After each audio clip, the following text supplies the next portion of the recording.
Alright, hello, welcome back to this week's episode of Rough Rolling, where pain is the name of the game.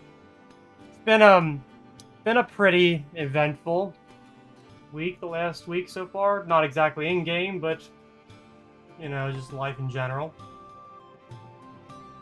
I guess everybody's doing relatively okay, nobody got sick, nothing like that. Still kicking, unfortunately. Still punching. What are some other things we can do with limbs? Clamping. Okay, we've got flapping. Lan, you're the last one. Make it count. Lan is wiggling. Lan is wiggling. He lost his chance. Alright, well, I was going to make it a big surprise at the end, but sure, we can do that. Alright. Well, I don't got too much to kind of cover, so let's get a recap as to what happened last week. Take it away, Joel. Okay. So last time, it was a lot of downtime in the first half. Sven and Fernix banded together and went to visit Mdme Carrington, actually. Which is where Abigail, the child who lost their father at the bookstore, where we found the tome we were looking for with the ritual inside of it. After losing their father, Sven offered to make a book in honor of them and followed through on that, interviewing Abigail for a while on their family. But their family being surprisingly more intriguing than originally thought, and Sven ended up coming away with a lot of material to make a quite spectacular book. Well, not yet. It's in the works. Still material enough. Daxius spent some time meditating for a little while. And then Fernix actually approached the college asking if he could teach his astral limb spell that he had created. They said yes, and he was able to put on a class for a lot of students who were able to also learn the spell, including Daxius, who snuck in and attended. Afterwards, Dax ran off really quickly to go down, spend a lot of hours helping, and saved a cultist, actually. Meanwhile, Vic spent pretty much most of this time shopping, I believe. Shopping, hanging out. Mm-hmm. And eventually, we all collected back together once again, with Fernix picking up the Ioun stone with souls inside. We ended up traveling into the world, where we were greeted by a space with a bar with many interesting folk. The most interesting being Teryx, who seemed to, unlike everyone else there, be rather aware of their surroundings, having been trapped there for a long time and not really sure how the flow of time works. Talked with them for a while until eventually moving into what we believe to be different spaces of the world, where we exited out of the door into a completely separate area, a hallway with 4 doors, each one, as you open them, seeming to be what I believe to be a moment before death. And with many, one was an operating room with a doctor trying to stabilize a patient. Another one had just like a vacuum where people were being sucked out of. Until eventually we came across the last door, opening it up and finding a man there who greeted us. And I believe that was about where we left off. It was indeed. So, Before we left off, you indeed had traversed the long corridor of mostly closed off or boarded up doors which you were unable to actually access, only a few of which actually gave way to anything inside. The last one spit you out into a hallway, a short, ornately decorated one with the secretary's desk at the end, before the glass doors closed behind you. Through it, you were able to see not the hallway that you came through, but a different, hall, reception hall entirely. Somewhere much darker, interior mostly metallic in construction. At the end, you found a 90-degree turn into a hallway in which the individual who you were to meet was standing looking out the window at a planetary scene high up in space. The room is very, very well appointed, ornately decorated, and he turned around and more or less greeted you, and that's where we left off. So, you have just been told welcome by the man, so you have the floor.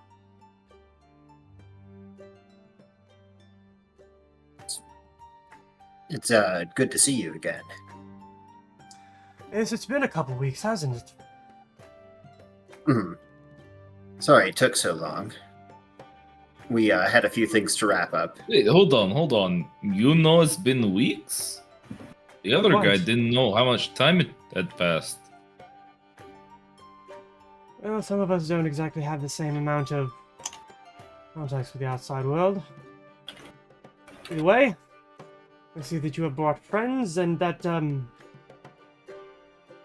can see it in their face that there are a lot of questions which are rolling around behind their eyes. So please, make yourself at home. You may drink and eat, but I cannot guarantee that you will wake up drunk or satiated. No. Well, the hospitality is still much appreciated. Admittedly, this seemed to be much easier than having to describe things. We're still in the Dreamstone, right? Yes. Well, the Ioun, yes. Okay. Well, yeah. In Sven's some ways, looking around. yes. In others, well, grasping exactly what's going on might raise further questions. So do you know what you are? Not to be forward, but we don't. Are you asking what my race is, or the fact that we are long dead? I'm asking what your race is, but also what the nature of you is now. Not just what you think you used to be, or think that you are, but you know where you are, yes? What you are within? Oh yes. We are Tyrians. Those of us who look like myself. We used to have a rather large empire. Something tells me that in the time since I was put into a hole, that it has mostly fallen apart. Such is the cycle of the world. As to where we are, he, steps around the side of the pedestal desk, which he had been standing behind. What we are in right now is a sort of shared consciousness. It is not all individuals who belong to our race, simply those within a certain proximity. Mostly usually of a planetary size, at most.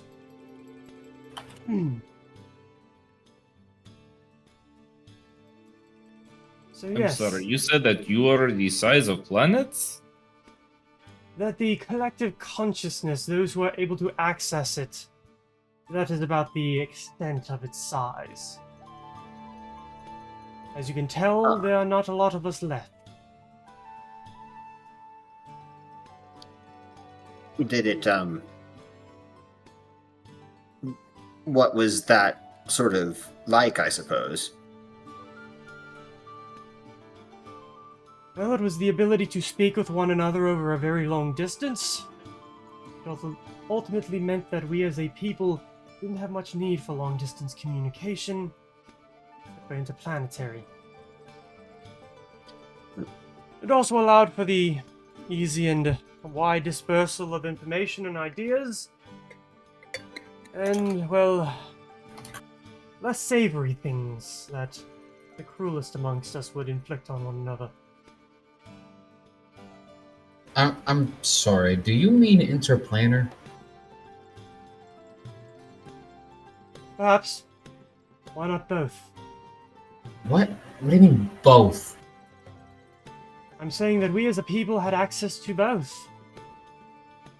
Right. And do you know this knowledge? I have everything I know up until the point in which I perished, and then a little bit more once things started to recombobulate, I suppose is the balance. As to what we are, you're mostly talking to a echo. A soul, I guess, is if you would prefer that term. I know that your people prefer that one. What do you mean I- by you people, huh? Shut up, Barry.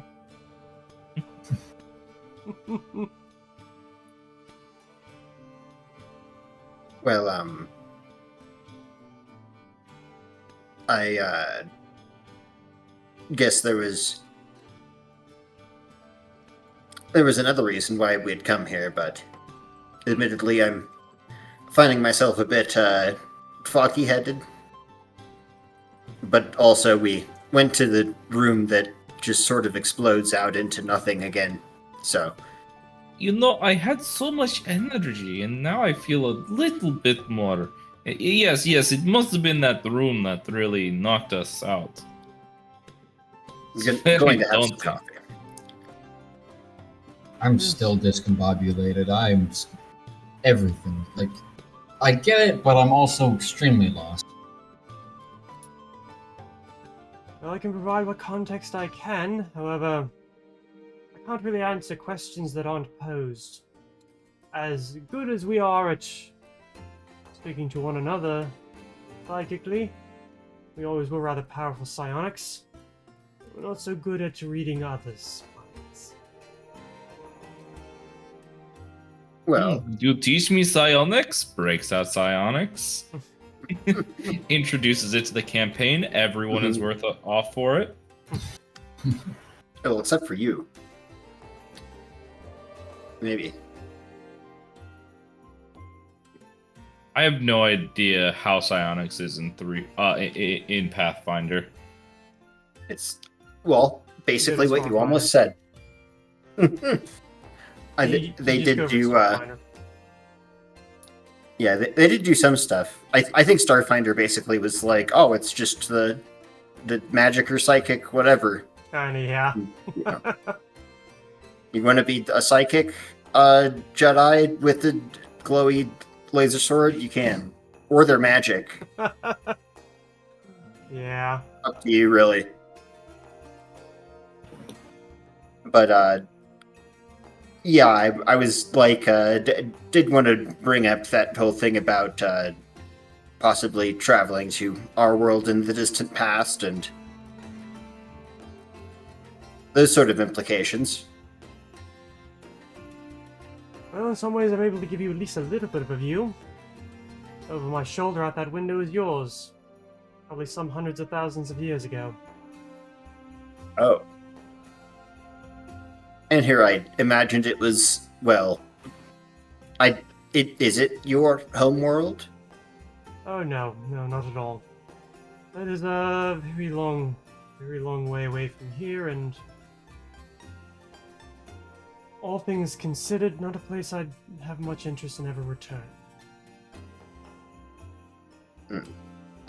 Why is that? Because our people mostly ate themselves, and I mean that in the metaphorical sense, not the literal sense. I hope so. Well, it's,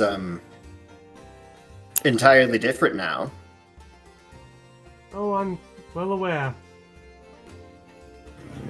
I did say that I was at least familiar with, perhaps not the world at large, but I did allude to the fact that perhaps I had information on you. And he nods towards you, Phoenix, as well as your old master and the things that you looked into. Right. Was he, aware of you as well, or? Not in a sense, no.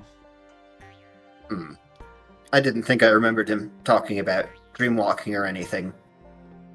Usually be the sort to mention if he tried something a little bit offbeat. It sort of plays into how I, as well as a few others, have information as to what the world is around us. As you at least have learned, I haven't made the visit myself, but I've at least realized a few more doors have been added to the hallway. But there is at least another fragment of us that has managed to be restored to the shared consciousness. One large enough that it is somewhat present, I suppose is the word. Mostly that has to do with the amount of us, what you call stone or actual flesh, is not only constituted but together. Is it enough to be useful, I suppose, but not nearly enough to say be all there.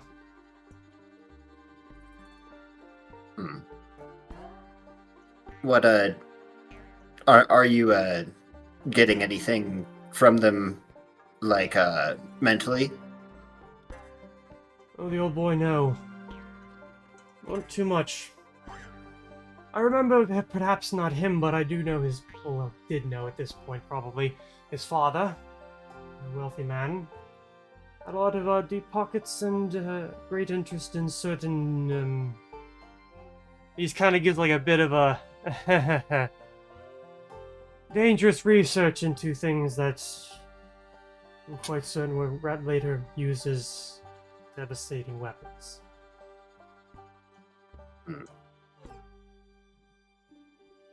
What kind of weapon? I'm sorry, this might be morbid, but this is what kind of weapons could a folk like you have? My mind can only wonder at it. He gives you a bit of a look, almost like asking if you're actually asking or if you're just simply thinking aloud. Sven knows that this isn't a great time or place to ask about something like this, but also he's just so fucking curious. Because, like, this is one of those things where it's like, this advanced group of people who knows how to travel between planes and worlds, what kind of weapons would scare this person? Mm-hmm. It does come to mind that it's entirely possible we could run across something like that, but not to cross that bridge before we come to it. I would pray to your gods that you never ever come across some of these things. Because I'm pretty sure what ultimately came out of that project that was going on when I left my own world was the ability to not just open portals into other places, but to open very large ones, ones that suck in planets, or turn suns inside out. Okay, this is hurting my head. Well, in that Turn case, suns inside out? What the fuck? This is That, going into my stories. No. is not exactly the situation that we're being faced with, but you know about the tears in reality. Just, there was a really big one, but it sort of led to a bunch of different places at different times. It seemed like. It's still, It kind of makes me wonder now if maybe just some sort of machine is doing that. He hems and haws, I guess, for a second before replying. You're not entirely incorrect, however, I don't know if you are correct. I only have as much information as, well, what was done with the rest of me is able to learn in the waking world. That would explain why you're so well informed. Oh, yes. Yes. We're an interesting people, I suppose. Whereas your bodies die and decay and return to the cycle of life. Ours don't necessarily do that. We're able to be reconstituted, do? and in some cases we're able to return to them, and however, in most of them, we are generally resigned to, and he gestures around the room, a bit of a memory, and also well, I suppose some would say this is a purgatory of sorts. However, one we as spirits, I suppose, are able to eventually leave, and able to be reborn if necessary. You Or say desire. reconstituted.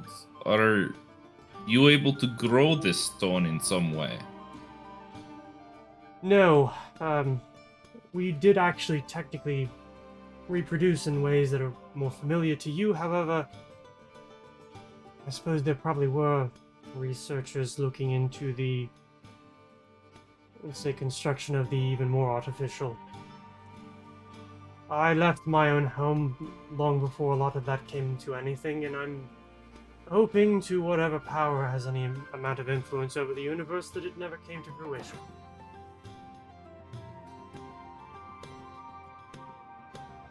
I'm Well, sorry, I have so many questions. Were there gods in your time?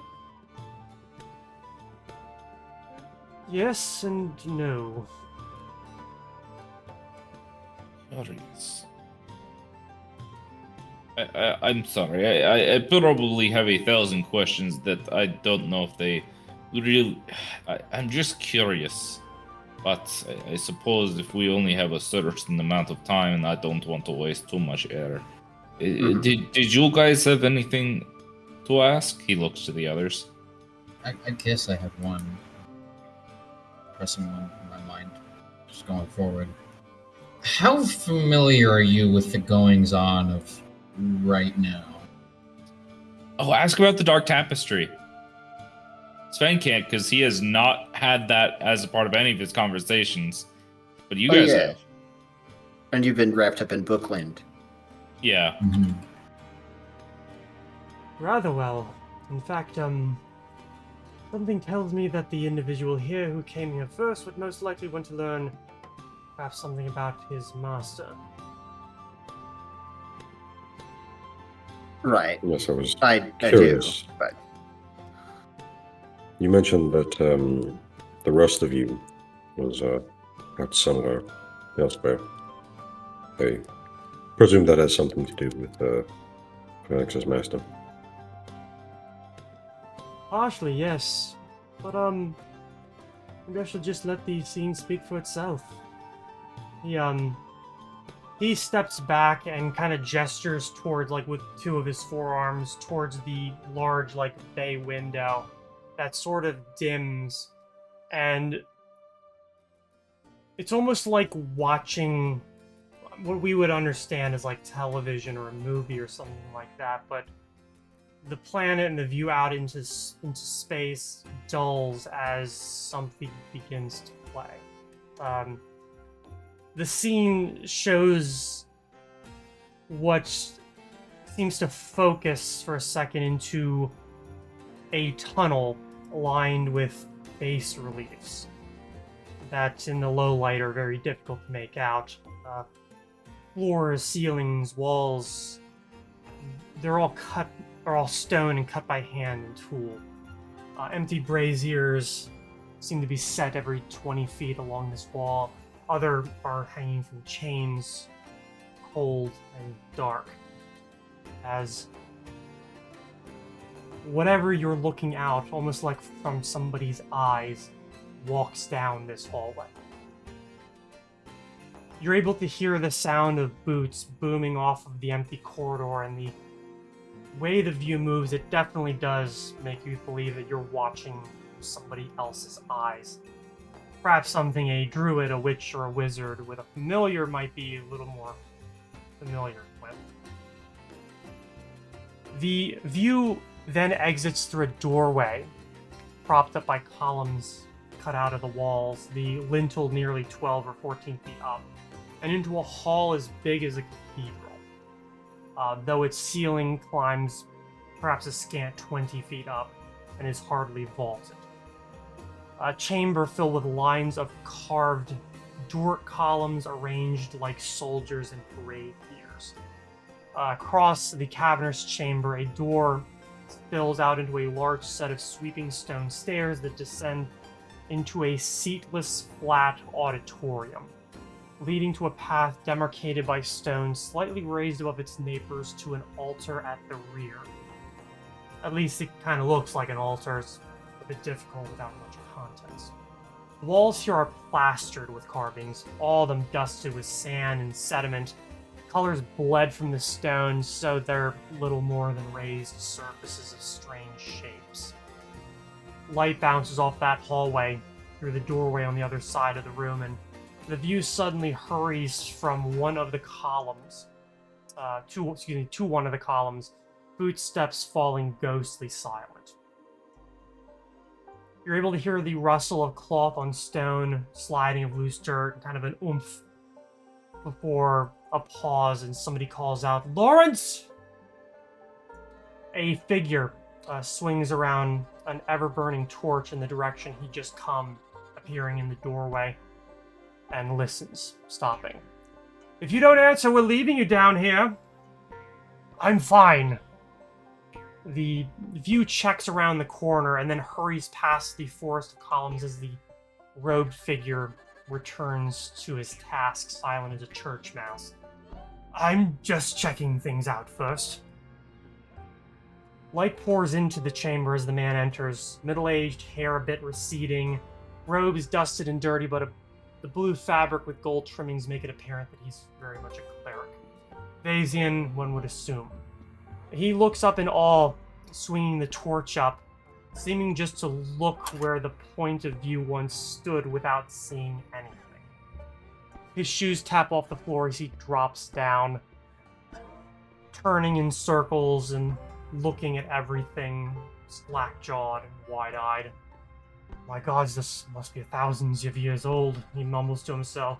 "This is everything we've sought and more." The view weaves its way through the columns as the figure stops turning and walks to the far side of the room towards that altar. The view turns and twists, moving like death himself, not a sound produced, closer and closer, always keeping to the shadows of one or the other columns. Then you hear somebody call out, "We're going to look for a new rope! Is there anything down there?" Lawrence seems to stop and then calls out, "There's..." And the rest of those words are choked off as two thick arms reach out from the viewer and wrap around the man's throat and face, yanking his form backwards so his head is all but pressed up against the window's glass. The torch wraps off of the ground as he drops it, and Lawrence gags, hands reaching up to claw at the forearm below his chin and finding absolutely no purchase while his legs kick and swing desperately. "Hush now, dumbass," a distinctly male voice seems to coo. "Unless you want me to snap your neck and scatter y'all's remains to the four winds, be quiet." Lawrence gasps, gags, and then lowers his arms. He seems to be well aware that he isn't bending them, and he doesn't seem to have much in the physical prowess anyways. Copacetic, aye. Lawrence says nothing, and the flicker from his eyes in the corner of their sockets suggests confusion. "It means you's gonna be calm now, Lawrence nods as much as he can. "You scream, I gut you like a trout."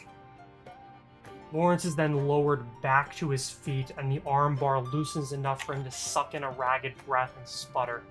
"Tell them there's nothing down here."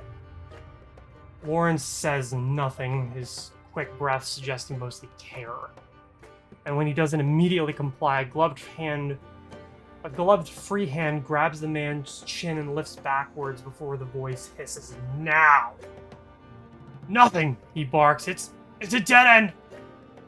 His voice shakes, very obviously delivering that, but it's believable enough. "Alright! Then come back and we'll yank you up. Lou found an extra rope!" "You'll go. But you're gonna tell them they need to get the fuck out of Dodge before I erase them from the face of Valor." "Who are you?" "Nobody." The View seems to lean forward, but I watch and I wait, and I can make every single person up there dead as a doornail. It's up to you to determine how many graves you dug, because I know you sweet on the one on scraggly little kobold, so shut your mouth or I'll start with him. I'm sorry, pause. Did he say wipe them off the face of Balor? Yes. Yeah. That name Planet. is familiar.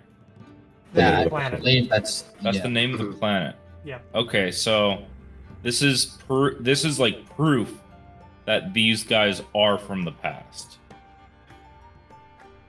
It's the name of the planet that This you're is- on. Your characters are on presently. It's the name that your people gave it. Yes. So I'm saying that like him saying Balor, and this is like one of the Ioun people like in the memory is showing us a video or like a movie or something, and in that movie they say Balor.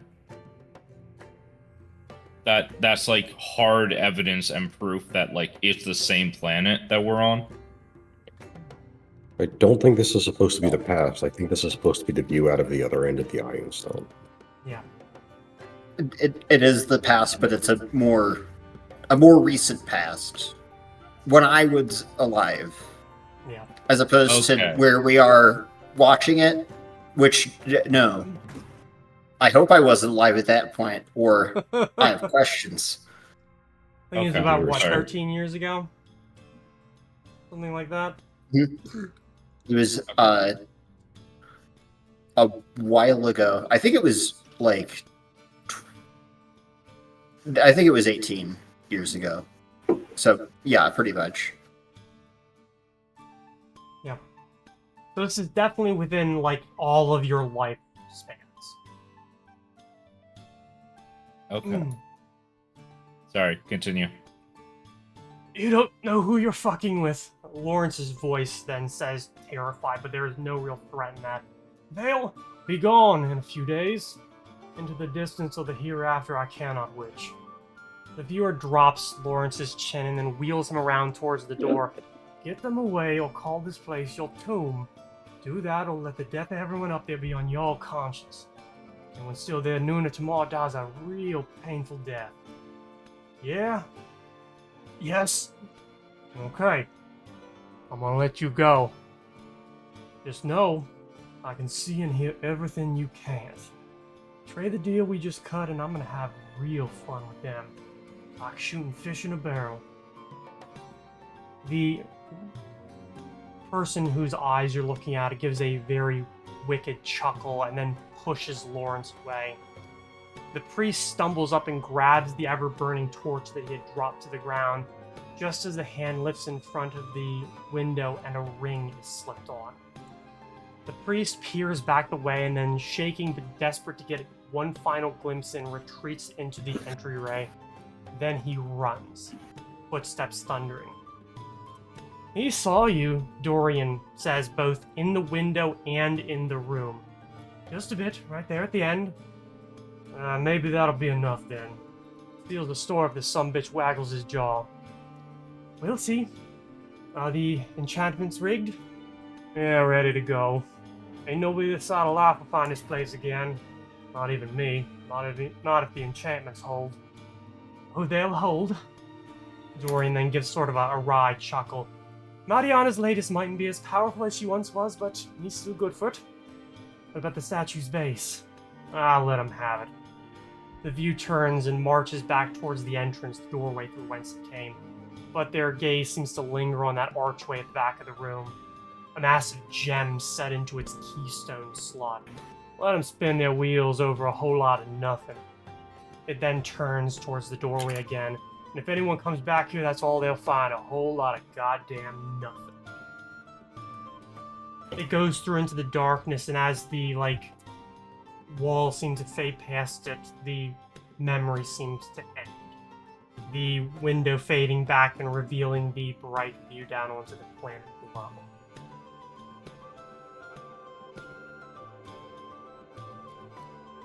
Does the planet below, like, I've seen maps of the world. Does it vaguely resemble that or a different geography? Definitely does, but the land masses on it are definitely different. There is also a sizable landmass to what would be your west that doesn't exist. Probably in the middle of where the canyon expanse presently is, the ocean. Okay, so it looks similar enough that Yeah, like, you're looking able to out, you're figure like, that out. Because, I mean, this doesn't matter what I'm saying, but, like, you know, back then, you know, there's multiple maps of the world and they all look slightly different. Yeah.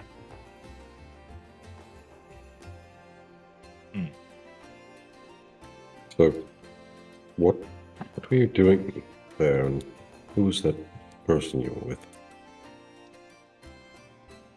What I was doing was hoping to keep rather dangerous people away from some rather dangerous things. And at least at that point we were rather successful. As to whose eyes I was looking at, well, that'll be up to him in order to introduce himself, should he deign to do so. Although something tells me it's becoming more likely as the days pass. It did sound familiar, if I'm not misplacing the accent.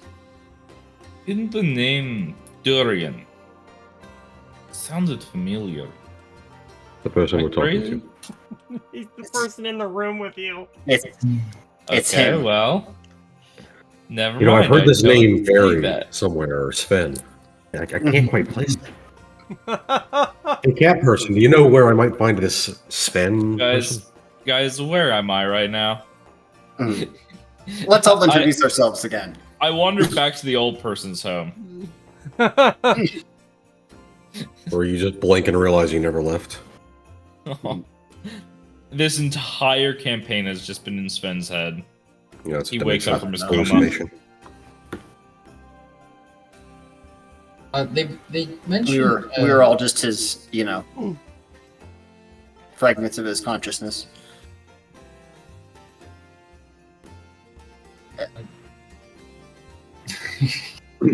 Yeah. Would it happen to be someone named Teryx? Oh, no, not at all. Oh, thank goodness. Well, Accent name's is so familiar. damn thick. Whoever that was sounded almost exactly like him. And I was like, hold on a second. So you think everyone from that area Nearly sounds had- the same, huh? I've only heard now 2 people with that accent, so sue me. Okay. All right, we have a side arc where I sue Fernix. Uh, I'm gonna roll. Sorry. Signing Fernix- paperwork in Fernix- advance. Return of Gilgamesh the lawyer. Fernix, you win on a 1. Damn. Sucks to suck, Fernix. Pay me 500 gold. Yep. All right. So sorry to interrupt this side conversation.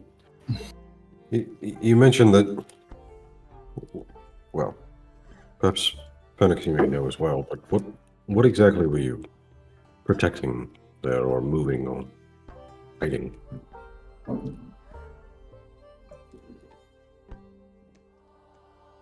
He just kind of like quiets down as if he's like there's like, you can see like his face playing almost as if he's having a conversation that you can't hear. Maybe about 10 seconds pass before he kind of blinks all 4 of his eyes, looks up to the group of you and says, "The source of rather something dangerous." So I think we've got some idea. I'm sorry. I have to ask some questions that were probably answered and I just blanked because there's been a lot of talking. So this Dorian guy, is he also like a crystal thing? Yes. Yes. And he was looking through someone else's eyes for this memory, or Yes. he That was was him. physically there? Well, sort of. So I think the implication is that he mentioned earlier that he was split into multiple pieces, and one of the pieces of his body, which he's still connected to via his soul, was in the possession of whoever's eyes we were looking through at the time. So this was essentially a memory through this person's eyes that he had carried with himself. So it's still him, sort of, that was there because he was there and he was talking to the person. But he's also, because he's split into multiple pieces, that this piece that we're holding now is not the same piece, I would assume.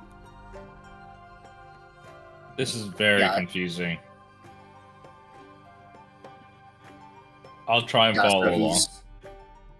He's had a window into what's going on with us having the thing, but for all I know, wrapping it in cloth is a hindrance to that. But in any case, not a whole lot was probably going on for a long time out of this side of things. So Is this the piece that was taken out of the Temple of Aes, or was this the one from the Gauntlet? the gauntlet one, I believe.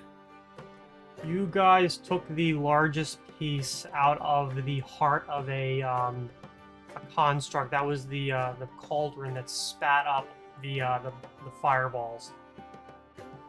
So I just didn't know if this was the one that was taken from the mural outside of Temple of Aes, or if this one was the cauldron. To be fair, I'm not sure exactly what parts constitute which precisely, but I think that one would probably be one of the newer ones. That cat sounds real angry. Yeah, she has been just a delight over the last week of doing this.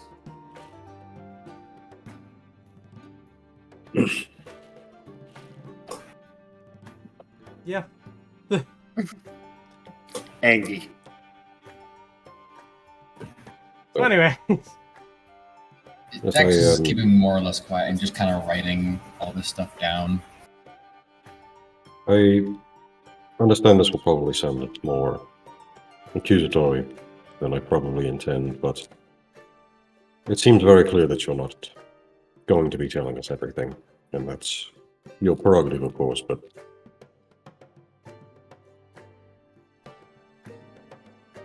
why share some and not other things? Why just have this conversation in the first place? why have the conversation just to... Oh, what's the phrase? Put out feelers, I suppose? I've had great influence on the world since... Well, since we woke up again. Those of us who are still around. And, however, that influence is rather limited. The fact of the matter is you came into a rather sized possession of what used to be one of us. Not only that, but one which had been separated long enough that it wasn't batshit insane. I hope that at least all of you on here appreciate the fact that to a lot of people, we're pretty toxic. And I mean that in the literal sense, not the social sense. He kind of sighs because that's not as clear as he wanted it to be. I think I understand that it's not exactly healthy to be spending much time around these individual iron stones. I think is why we had elected to keep pieces, along most of it in the lead barrel. In truth, I have only certain amounts of information, and I mean that in the quite literal sense. We... In my own time, we were killed. There was a palace coup, I believe there was a... Let's just say cleaning house, and some of us were on the losing side of that conflict, even if we didn't even know there was any conflict whatsoever. So what happened since then, and when I was able to perceive the world again, I have no idea. I have no idea how long that was, and I have no real point of reference, so that makes a lot of this very difficult to parse. Do However, you remember how to reconstitute? Like you said earlier, I don't know exactly the terms that you would use, but you know, at least the if we have anything to go off of, perhaps we could look into it and figure out how to reconstitute people from the shard that we have. well, what at least I understand, considering how much of Teryx is there, you're going to need a whole lot more in order to perhaps put together an actual person.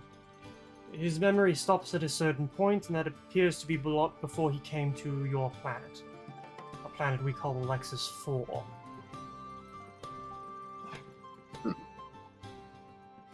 Well, that's good news, actually. Is there a chance that we'd be able to actually track down any of the relevant pieces, or is it just a matter of luck? Considering If there's Sven looks out to the world. I see that this world I'm seeing out this window, it's very similar to ours.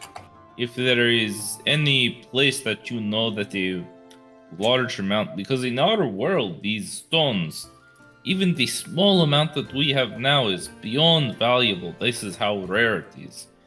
No one, not even kings, could afford a piece like this. There's the chance of us, with the current knowledge in the world, finding enough to reconstitute, it's not going to happen.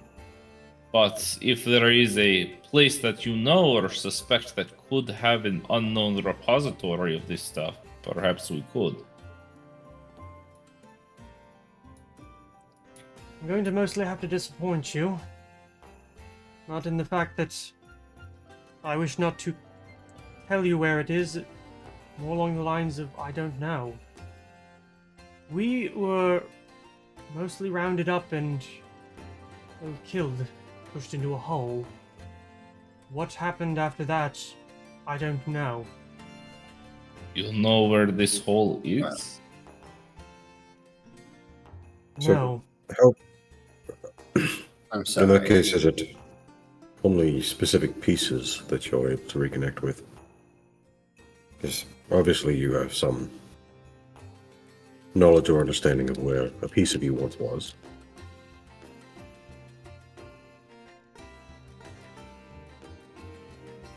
Sorry, can you repeat like the front end of that? I think you cut out a bit, and I can't parse the question from the back. It didn't. Maybe it didn't phrase real well. Basically, he was asking like how you could have a connection with this other piece that from the memory you showed us, without knowing where the rest of it is. I don't. So that's the fun part. The piece that you obtained had none of me in it. It's only Teryx. Although I believe two others were added. The one, the poor doctor trying to salvage a dying patient, and the one of said patient puking in the alleyway. Once a certain amount of us are able to return to the central consciousness, we're able to access one another. I'm only aware of this existing simply because it came back to the fold, I suppose. Which is, in a world where none of us are, is very rare. That's starting to make more sense for me. Perhaps I'm All right.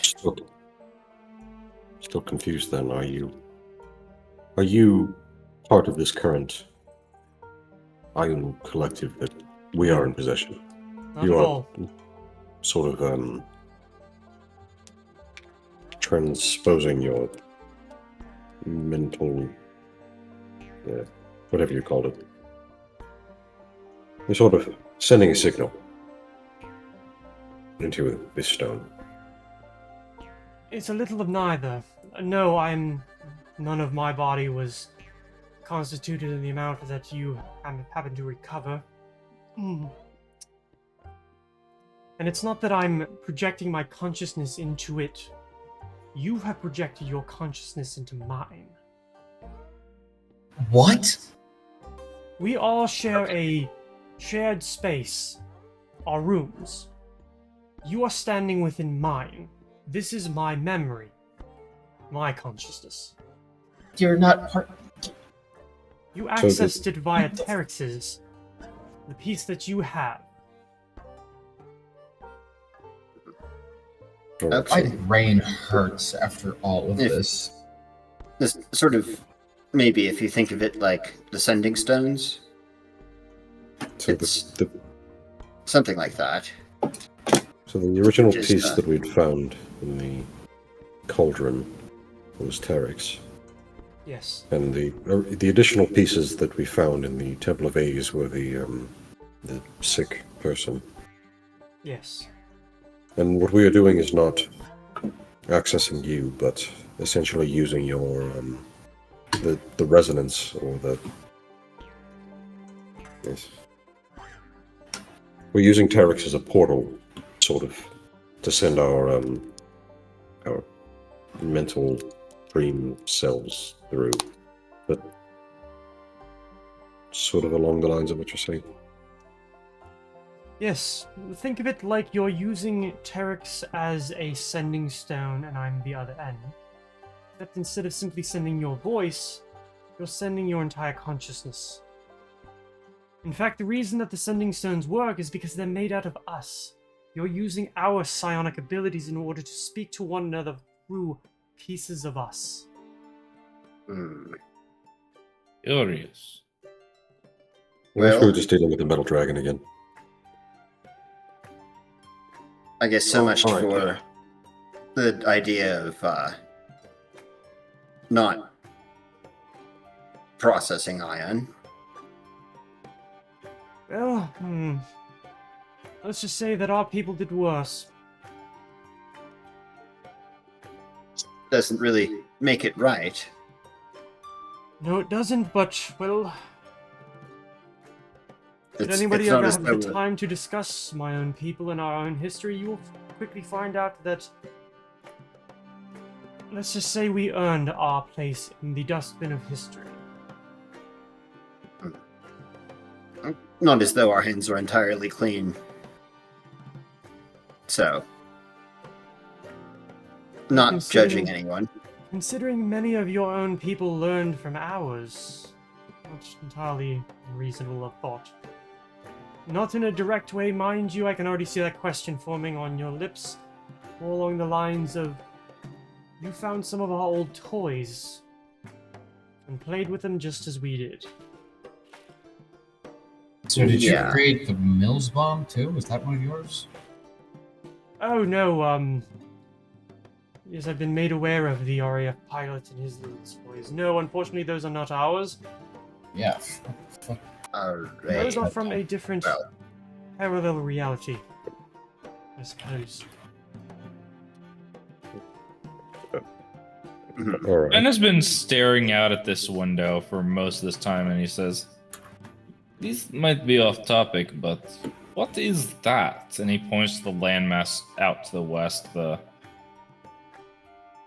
where we are. I see it on this map, and this map looks like our world, but I've never heard or seen mention of this. Dorian turns and walks back to the glass to look out.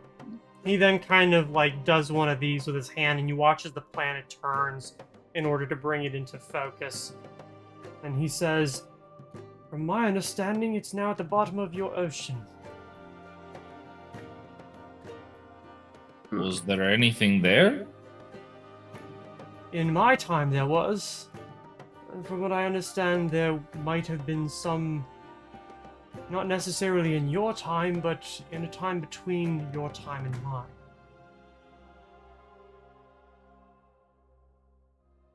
I wonder what could still be there.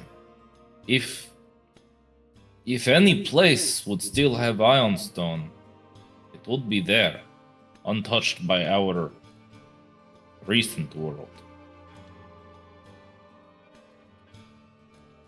There may be.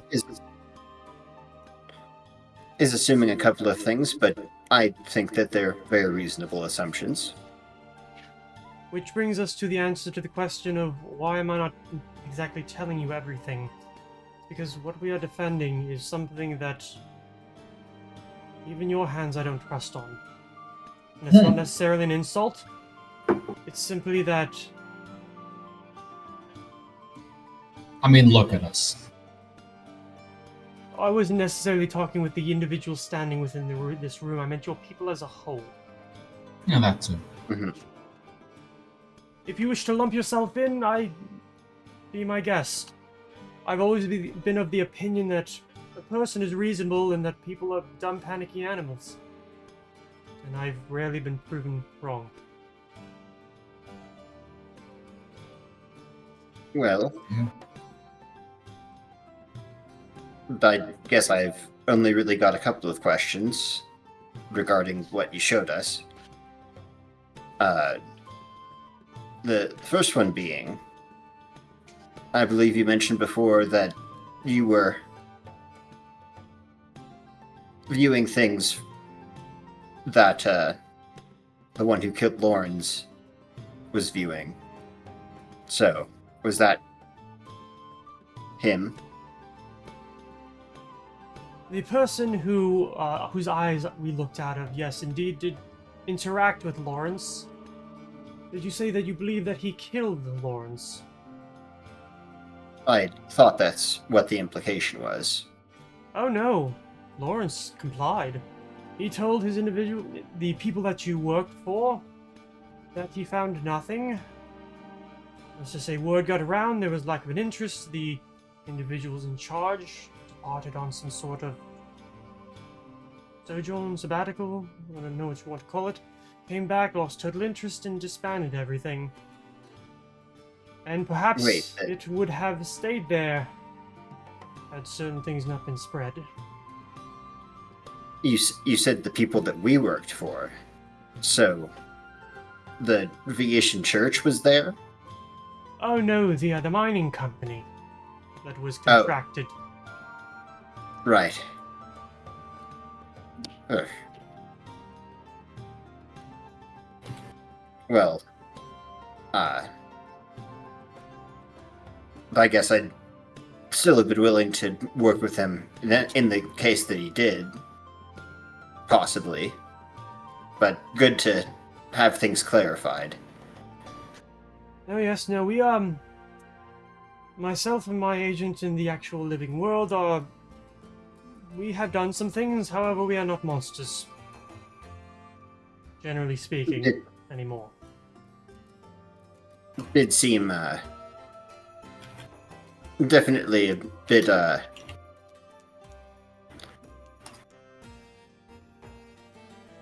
certainly, could have given the impression that would have led to probably smashing his face in.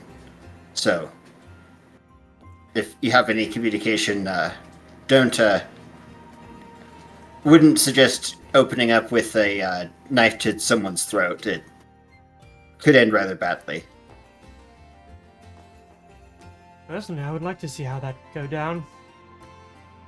But, well, it's not necessarily in the cards now, is it? As I'd for... prefer it wasn't. For a second. Prefer it wasn't.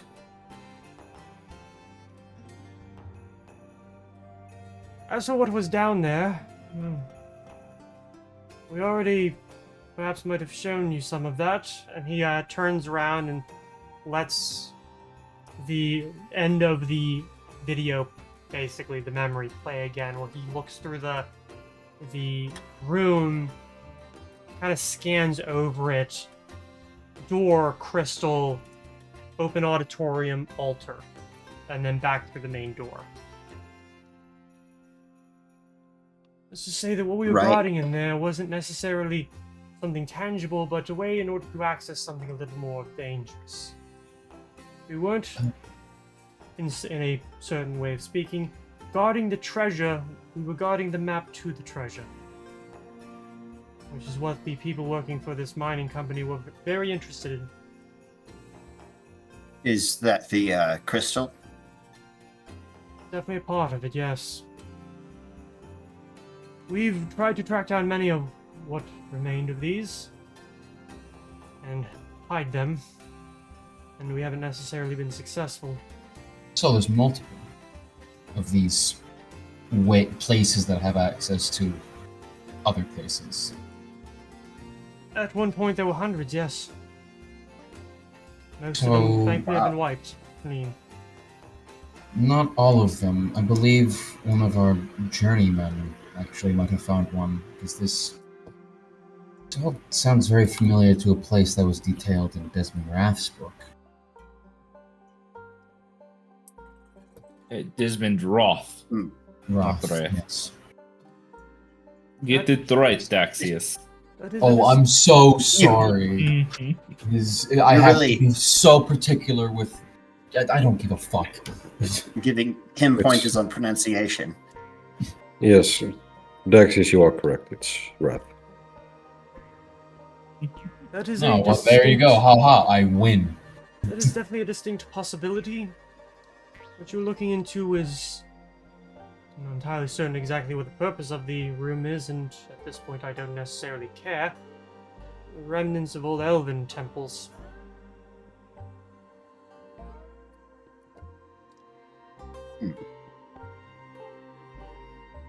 Well, right. Might not be much of use there anymore. Not in the way it was originally used, no. Would well, I'm going to assume that the crystal's not something that would it be Theoretically something that he'd know usable? the Yes. Hmm. You just have to have a way to infuse some amount of energy within it, and then it is usable again. I'd And- imagine that the process isn't outside of our means completely. No. We're already rather aware that there are groups of individuals who are keenly interested in finding some of these and using them again. For a couple of different reasons, and... well, I don't entirely know what they intend to do, but my fear is that they want to get their hands on more dangerous toys and access the help of individuals who are not exactly belonging to your plane of existence. Well, About the Dark Tapestry. there's also the question of if those rifts that opened up could lead into the Dark Tapestry and, well, I'm not, The Dark Tapestry? What is that? and I'm not entirely convinced on what the, exact nature of the rifts are, but if the Dark Tapestry does indeed not possess air, that could lead to the entire planet having its air equalized with theoretically infinite space without air. Let me see if Sven knows anything about Which, planes. It wouldn't kill all life on Balor, but Holy it shit. would probably get a fair amount of it. I do have one rank in knowledge planes, so it's not untrained. So If, do I my actually understanding is know correct. stuff about the Dark Tapestry? Just picks up coffee and sips it after saying that. You know that it is definitely like the connective tissue between differing planes. It's a place where reality and physics don't work the same. It's not the fact that there is no air, it's the fact that there doesn't need to be. Is, I suppose, what you would What know. does that What? mean? Oh god. But then if someone goes there, does there need to be air then, or does it... Oh. Does it do that to you? I think Does it vanish you from existence? Because it was like, well, why am I needing to do this air thing all of a sudden? Oh, there's this really complicated thing here that wasn't here anymore. Oh, and just get out of here. he No need for you. kind of stops and thinks. I was not part of a lot of the projects which looked into temporal and spatial teleportation. So what I'm speaking of is primarily through not myself, my own knowledge, but any gestures towards the window. Individual in your time. What you call the Dark Tapestry is not necessarily a plane in and of itself, although my understanding of what this individual has learned from more learned individuals than him, it is at the same time. However, the interesting part is that the Dark Tapestry is still accessed even by those on your plane, in fact rather regularly. When teleportation spells are cast, you're not necessarily opening a hole here and a hole there. There has to be something between. What you're technically stepping through is the Dark Tapestry. When done properly, from what I understand, there's no need to fear that something might run amiss. However, certain teleportation spells and other magic, you call magic, is not unreliable, but unpredictable. And this is simply the erratic nature of the Dark Tapestry. It could dump you out somewhere else, but it will eventually dump you out. I see. So you can't stay in it. Not for long. Then how do its inhabitants stay in it? Does it have inhabitants? I thought all planes did. From what I understand, the answer is yes. It does. Horrific. And from what I also understand is that its inhabitants need to stay there.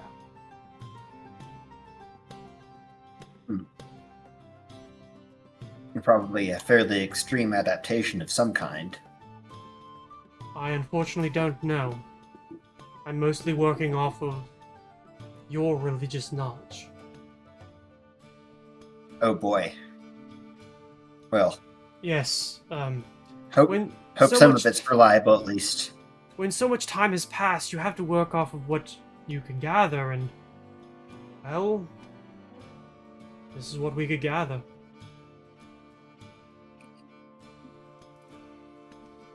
Well, I What? guess,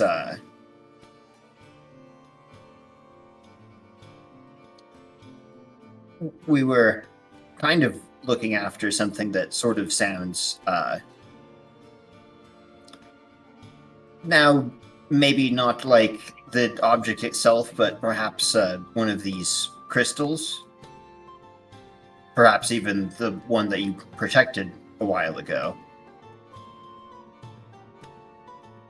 Hopefully not that one, but there are many out there that we couldn't get to. Finding them is difficult, and, well, my agent is one individual. Can only be in one place at one time. Right. That Right. is something I wanted to circle back to. This. You mentioned having an agent in the living world. Oh yes, You care to elaborate at all, or is that another one of your secrets you can't tell us? More like He secrets I believe you're already half aware of. He will be gathering from you something. Something I think you're rather well aware of what exactly it is. Once the job is done. I am at least aware of some developments where you live and the dangerous experiments that are going on there. Most of which were only possible due to magic that is older than all of you. No shit. I did seem to not remember the plant nightmare, spider eggs, and people's mindscapes spell from the well, almost every spell that I've paged through at some point. At least I had confidence that our library probably would have at least mentioned something in the lines of, by the way, be sure to watch out for this if, people start to dream about webs and things like that.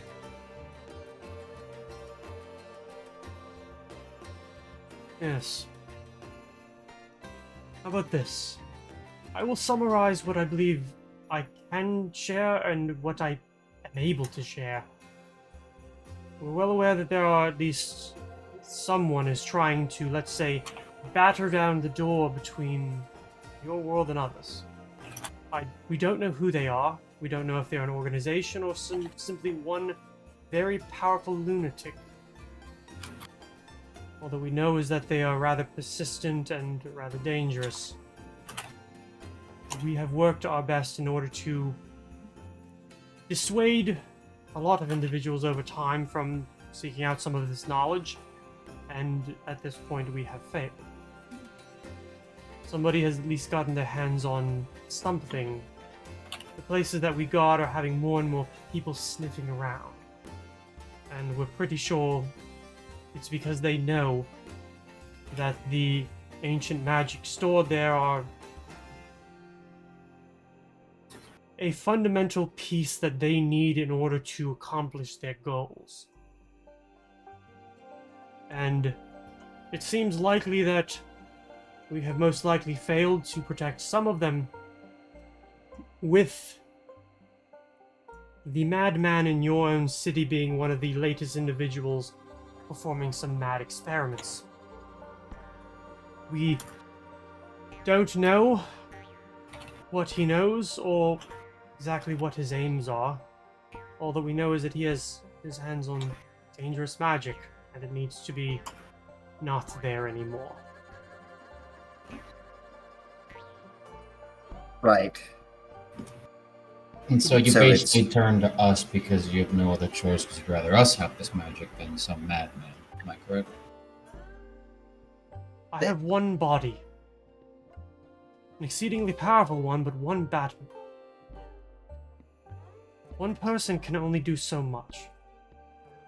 And we have only recently sent certain messages to someone else who is aware of most of the situation, but that is very far away and you are here. The whack job in your town needs to have his head parted from his shoulders.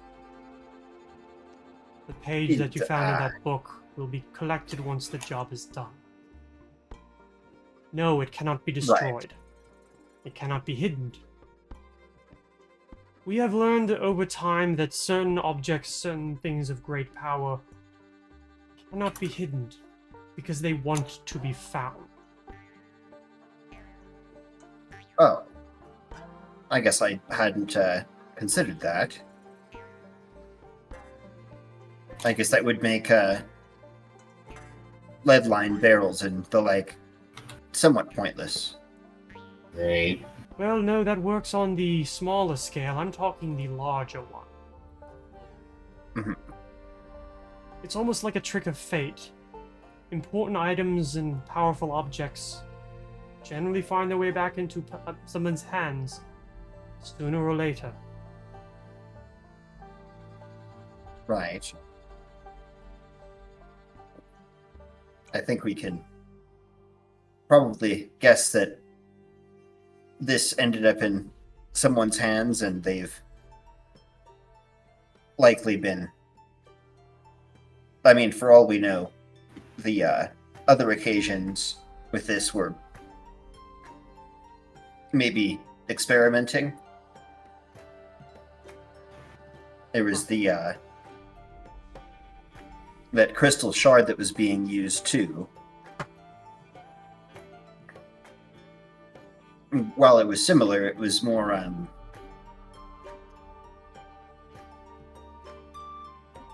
it seemed different to me somehow anyway. Malformed. It wasn't made right. And I'm hoping that it was simply experimentation rather than a lazy and stupid attempt at, well, reaching the end goal. And who's... Wait, end goal? Like, is someone trying to pull something specifically We don't know. out of another? That's half the problem.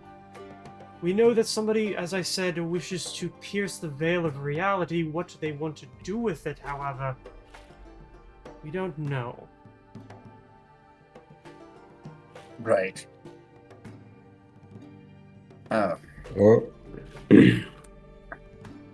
are there other awakened ironstones like yourself that you're aware of, outside of the ones we've got Yes. contact with? Yes, there are two others. Is it possible that one of those two is working with whatever organization is funding the research and pushing these black fragments, for lack of a better term? I'd rather hope not, considering I know where along this hallway they are. And I can go kick their ass at any time. No, I do not believe so. I believe that... I don't believe any one of us is necessarily directing any of this, or even assisting. And I fear to speculate at the possibility that one of us were. Would joining...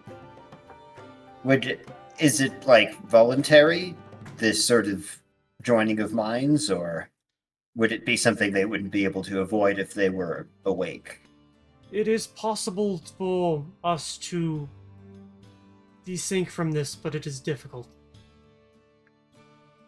So, if there is technically a distinct possibility that there might be another one of us out there. I just don't like to think about it. How to deny the similarity between souls as stones and souls as stones? I think it's more along the lines that among my own people, I'm actually a rather genial one. The other two that I'm familiar with, pricks in their own right, but they're still generally people that you can deal with. And in a way, it was lucky that those were the ones who managed to escape. Or be found, or however you want to describe it. Many of us were psychopaths. It was what our society fostered. Cruelty, psychopathy, the ability to kill and take as you please, because that is what our empire did. We took and we killed as we pleased. Well, that's a bit of what I meant. If one of you was the less desirable ones, was disconnected and running the show, it's hard to deny the similarity between the those like you who are currently in that world exist as essentially disembodied souls in the stones to what these black fragments are. which are well, more modern souls, but still forced into a stone, essentially.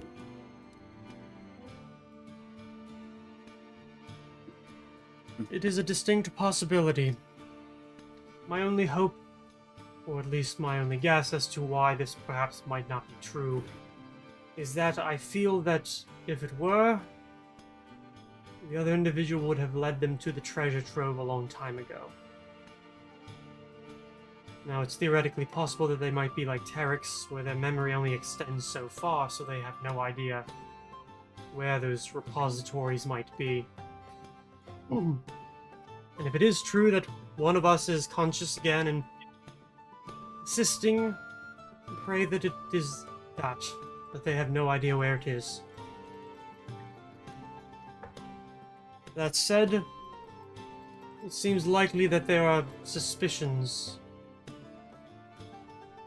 There are certain elements amassing in the north that have been looking for certain sources of power and energy, and they have gotten dangerously close a few times. Enough so that it's becoming difficult to rebuff them. We've encountered these forces. Mhm. And hobgoblins, at least. Yes, we've had some of those. Dealt so more with what you call orcs and certain beast folk. But I know there are many other elements among their forces. We, before you ask, we don't know much about them. We don't let them live that long.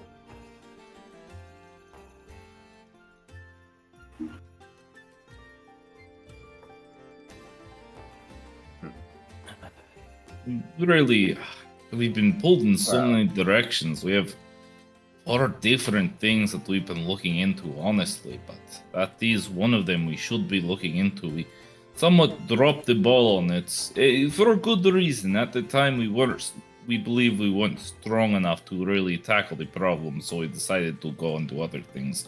But we do know that there is a very big conspiracy among the goblin types. Hobgoblins. I think they were even ogres. We roughly know a lot to go on, and enough that we could figure out where to go, but we did worry that perhaps we were not strong enough to do so. Well, it's only been a few weeks, so I can say we've... It's At the been time, like 3 anyway. months, no? It's not been 3 months since we met. Right. I mean, so difficult. I mean, it certainly does feel. Oh, like it's been a while sometimes. Yeah, it's almost like... End up packing a lot into one day. Yes, it almost feels like a year and a half, or maybe 2 years. In reality, I've only known you guys a little over a month. That's 7 weeks, yeah. It's true. I can probably talk about what sort of anniversary you want to celebrate, if any.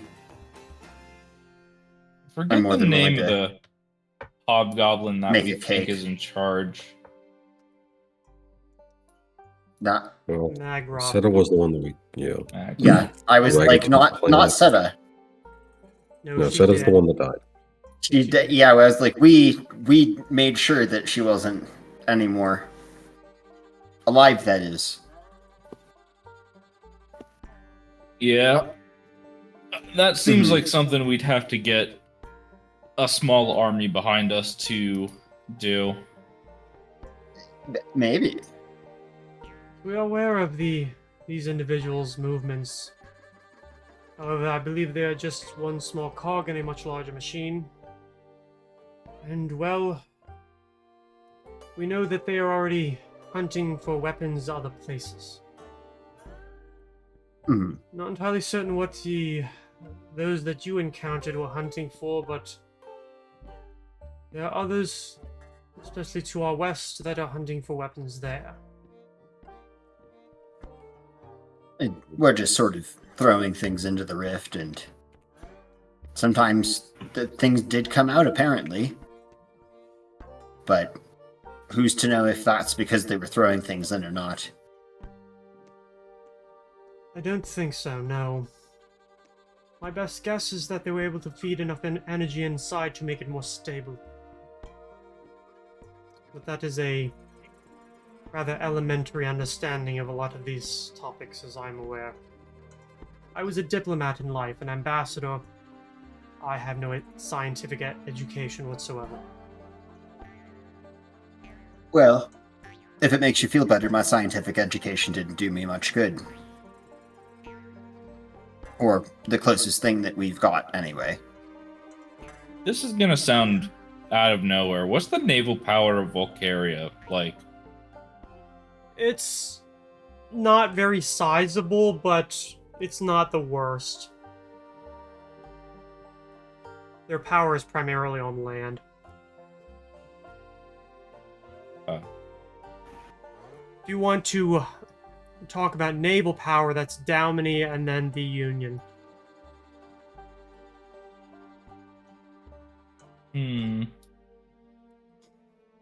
Wait, where's the Union? Technically, they are headquartered in the Sentinel in the Iron Straits. They're not a very large nation, but they are a rather powerful one. I think Venice or yeah, mostly Venice.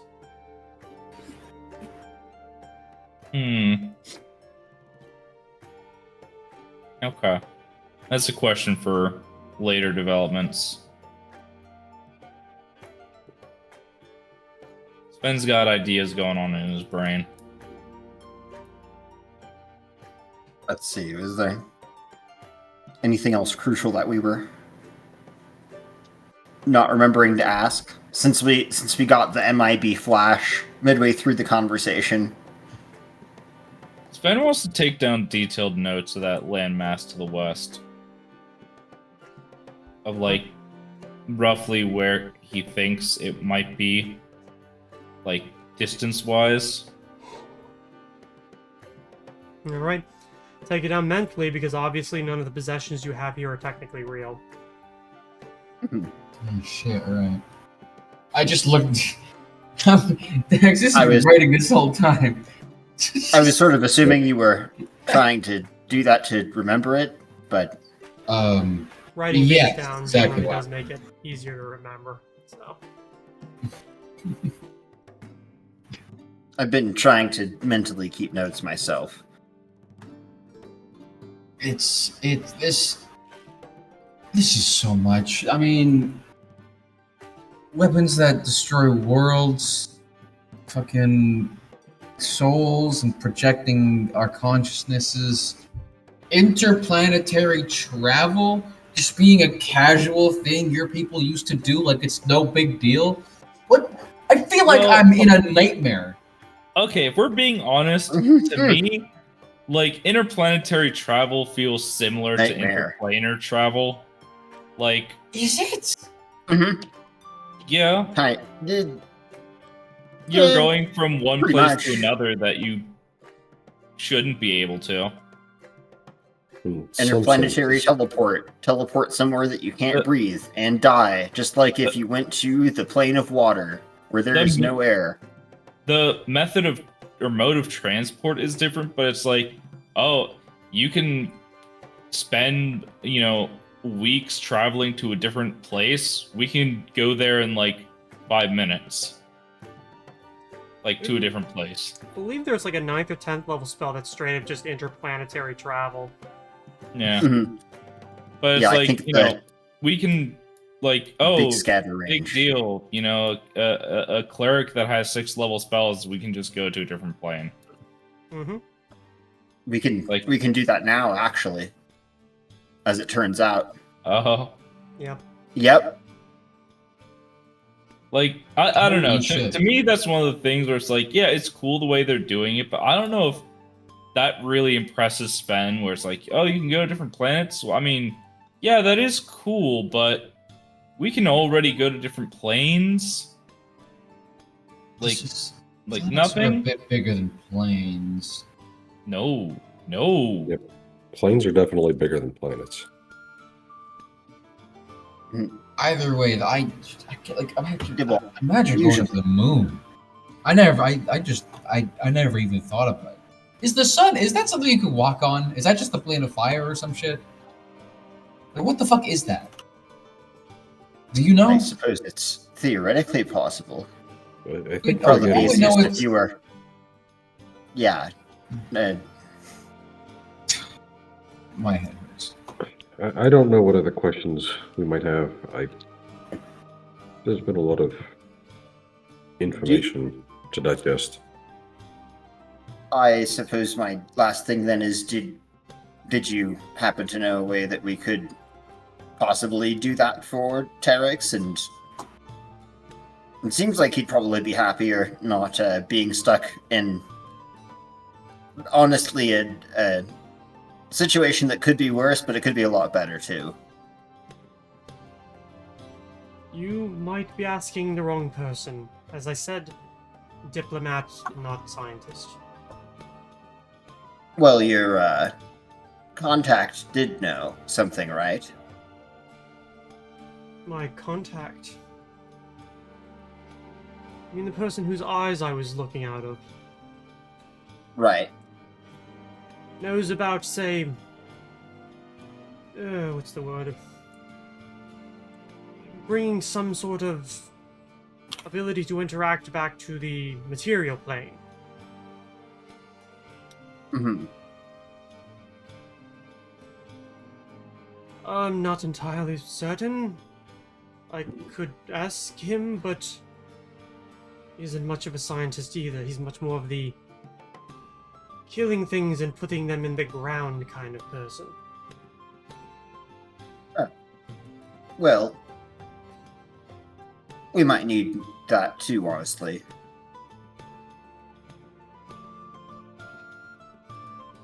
At this point, mostly that I can leave you with is... You've already managed to recover something rather dangerous. At this point, all that's really left is killing the person who started building this in the first place. That takes care of the immediate danger. Isn't winning the war, but it is winning a battle. Once that is through, not my contact, but somebody else will come to retrieve the page from you. But Okay. it will not necessarily be the end of this, as there are already groups that are looking for a rather dangerous weapon that you yourself have already been tracking. The That wrong one. people must not get their hands on that. If they do... Oh, what's the phrase? Game over, man. Game over. Yes. I don't get it. Neither do I. I mean, I At least get the meaning, but like, Game over, man. Game over. The atmospherication scenario, there would be ways to extend the candle's length. But a lot of the things that are in theoretically possible with that might be a lot faster than a few years. If we're to just talk about the various ways in which our entire world might just die, that we've encountered so far. Well, thankfully the weapon that is down there is not that kind of weapon. It isn't a weapon that we made. It is a weapon your own people made. A very long time ago. Oh, thank goodness. Hopefully it's not nearly as bad then. No. However, it could lead to other things, and it's best if the hunt for that weapon ends there.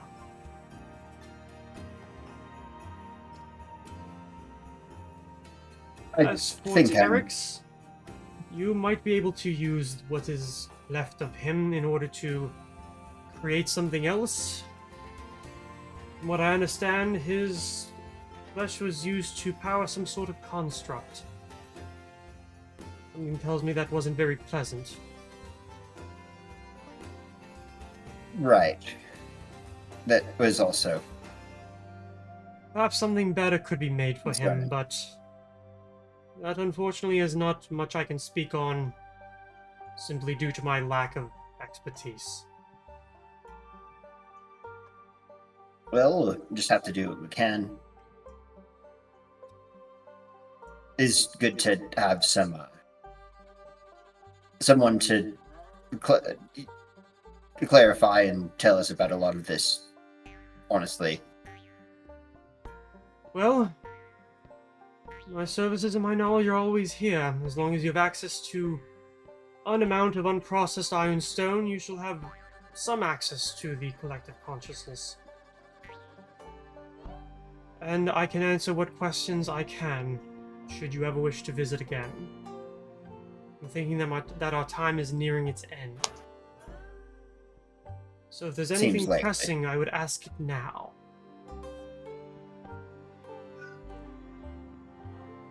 Yeah.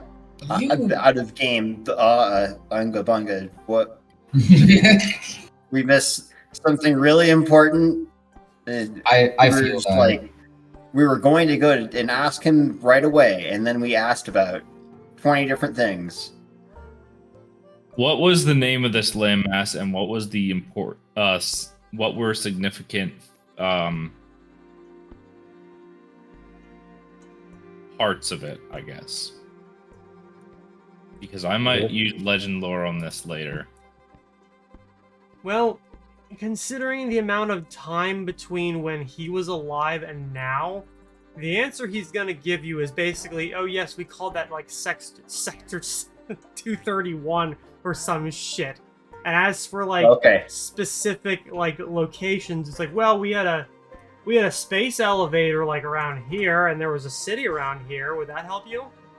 Sorry, you said you're from Okay. the past? Like, Okay, those are good. Those are good.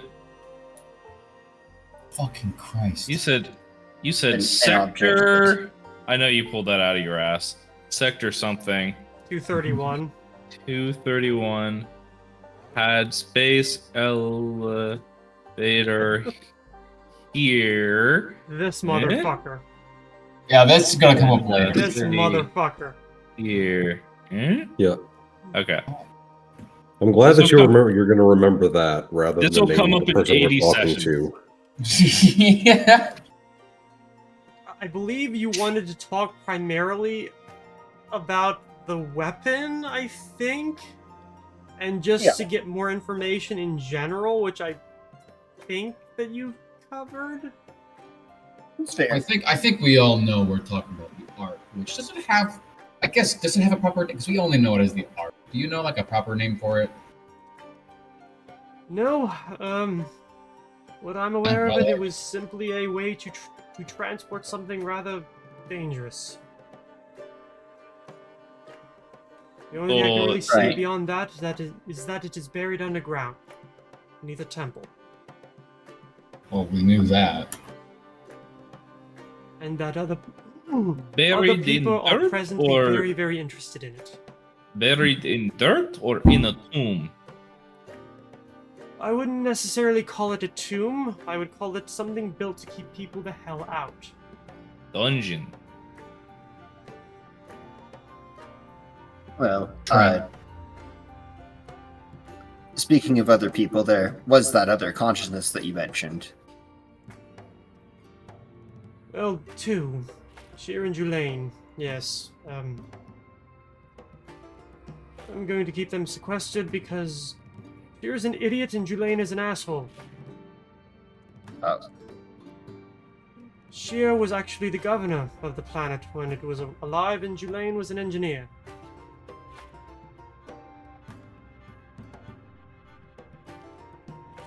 well, I suppose I am still interested, but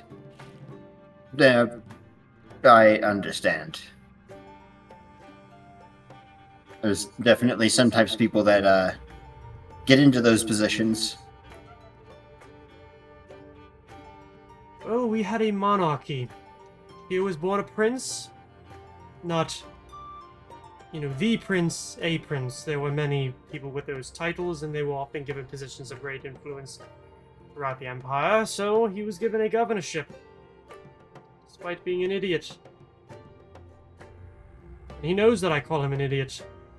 Because we're dead and no one cares anymore. And that some things haven't changed across the many years between our societies. Well, calling it a monarchy might be a little bit reductive, but it's about as close as I'm going to get on a very short notice. And something tells me I don't think any of you care about the intricacies of Tyrian government. So. Later. It's more of a general curiosity. Well, then we shall always be here to answer your questions no matter how inane. As you're probably the first one to ask them in about 900 years. It might seem inane to you, but I can assure you it's entirely novel concept to us. What happened 900 years ago? We woke up. That would be... Why?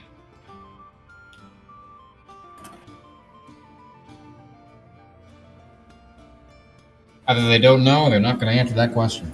He didn't ask me as a character, so I'm not answering. No, I'm sorry, I did, but I don't know how to. Why? Why? Do you know what the cause of your awakening was? My understanding is that we were removed from the pit that we were found.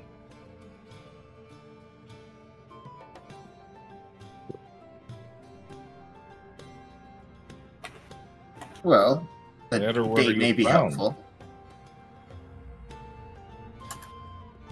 Unfortunately, we sort of know that, but not really. If I had to hazard a guess, I would imagine it was some dwarven mining operation. There are also the mines off in the northern countries as well.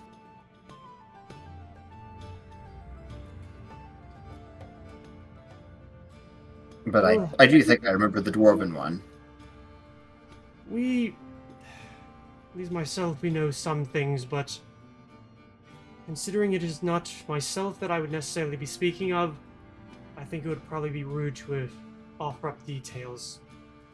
Not an insult towards you, it's more of a deference towards the person who managed to dig us out. It's a story that can be told, but it is not mine to tell. Fair enough. We still do appreciate your help immensely.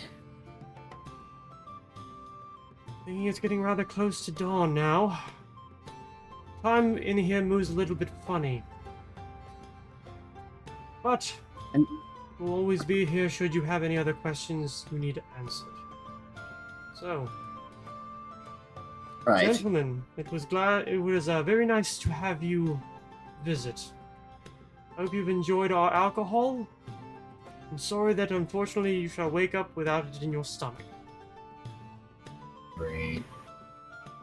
I count that as positive. I don't.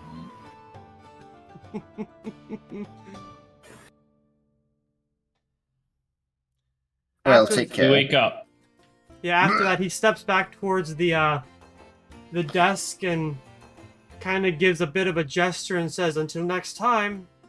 And then it's like watching like the front of the room kind of pull away as darkness ensues and you come awake.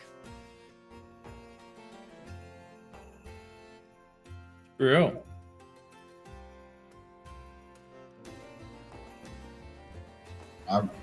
We didn't fall asleep in the same room, did we? I can't remember. Some of us did, some of us didn't. Two to a room. Okay. So, you guys wake up. Everyone and wakes up cuddled in bed with Sven. actually feeling pretty Yes. well rested, all things considered. Ugh. Sven checks his watch.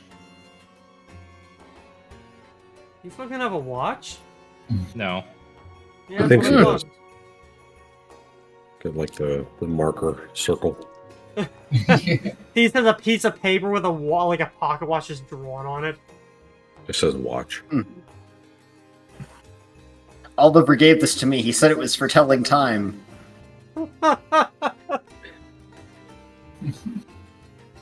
I don't know. Maybe the transfer broke it. And despite all of that having technically been a dream, you are all able to recall everything that happened almost picture perfect, as if you lived it. Sven starts writing down his best imagined picture of where the landmass was.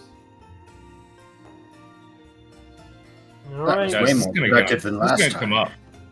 This is gonna come up. I promise you. You stumble towards the paper, like half tripping over Sasha, who just rolls over and gives one of those like, "Ow!" Sven has got to be one of very few catfolk who is like, "Hey, let's go down beneath the ocean. Let's investigate what's down there."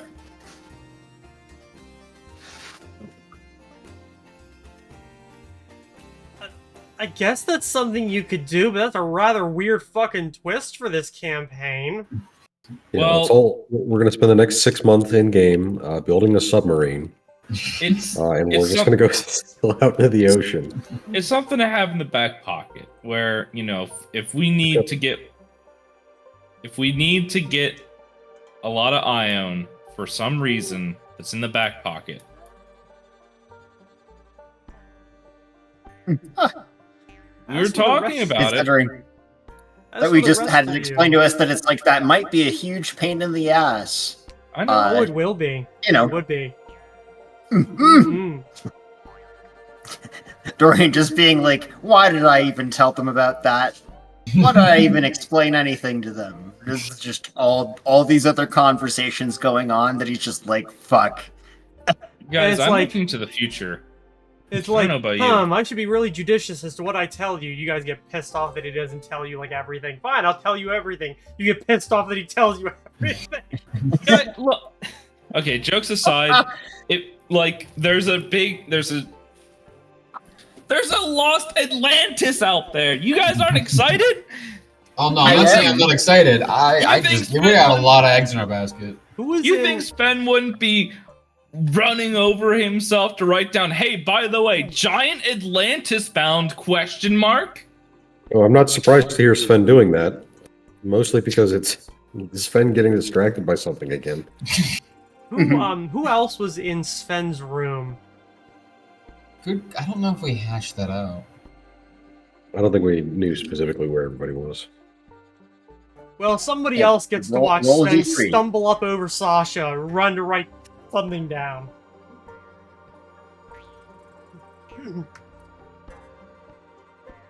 The other Whoever's two in the of next you, room over can hear something crash. yeah, the two of you in the room next door hear, "Wow, Cash!" Ah, right. And then this Luger We all goes, "What woke up the at the same fuck?" time.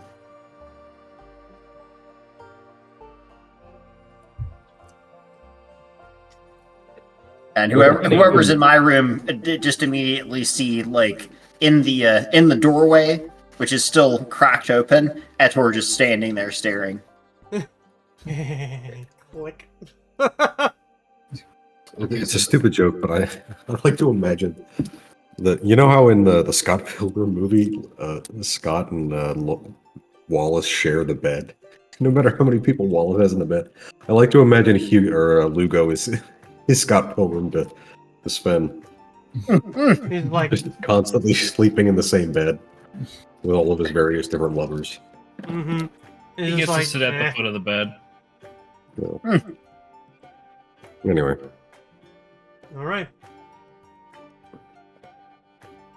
Oof. Not a bad place for a break. Yeah, I was thinking about Yeah. that, but I wanted you guys to give the opportunity to wake up and go, "What the fuck?" Yeah, What Yeah. the fuck? Daxius is just on the floor, staring straight up and just not really moving. Just kind of taking in everything. This is going to be a while. Etor, can you make coffee? Please. Just like, I don't know. Can I? Can you please make coffee for us? All right. Stalks off. He's gotten so moody over the last couple of days. I wonder where he gets it from. Oh, wait. Don't all of remind us. me. all of you. No, specifically me. I learned it from you, Specifically- Dad, okay? I'm sure I'm not Specifically, helping. like, elements of my own personality are coming out to mock me. Which does kind of seem fitting. But you know what? I'm going to probably get something to eat before meditation today. Can you grab me like a bagel while you're down there? Sure. I need a minute. I forget, do you want the cream thing that goes on it? Sure, why not? Okay. I don't even know what that is. It's. I don't know. He comes back having Cream? poured cream over it. Cream cheese? It's like the most basic thing. Do you not know how to make cheese? Do you have a How napkin? do I know can how show to you. make cheese? How could you not know how to make cheese? It's like the most basic skill. I'm sorry, I don't cook. It's You just to call it cooking implies heat. put it in a barrel and let it sit for a while and strain it. Mix it, turn it. Straining it's pretty much half of it, and then existing. And with that argument over cream cheese, we're gonna go to a break. See you all in about 15 minutes, or at about almost like exactly 8:30. See you in a bit. See you later. Come back with more cheese arguments. All right, and we're back. So, you guys have just spent most of your night in a kind of definitely deep sleep, but almost a semi-meditative state of you, as you have spent it all in a semi-dream world, speaking with not just one but two inhabitants of a shared consciousness. You have awoken to a new day with a lot of new information and probably just as many new questions. This man is how charting long was his this? trip to Atlantis. How long was the sleep? 8 hours. Oh wow. Mm-hmm. Yeah. I'll probably just order breakfast for all of us. Wherever we're gonna end up eating it. I figure here. Most likely. Yeah. It seems normal enough.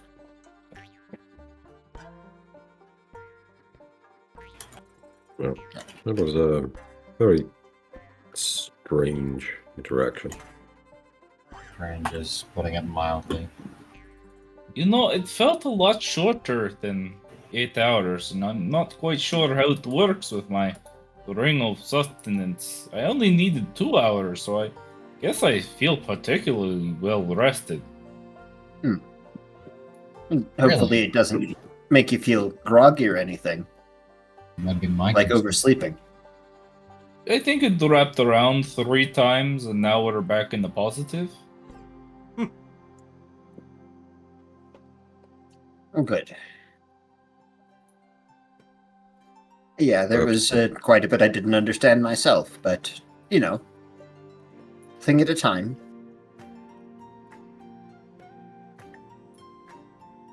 There's many things at a time in this situation. Hmm. Well, I don't necessarily know that we have any ability to act on this new information. At this point, at least. Oh, not at this point. No, not really.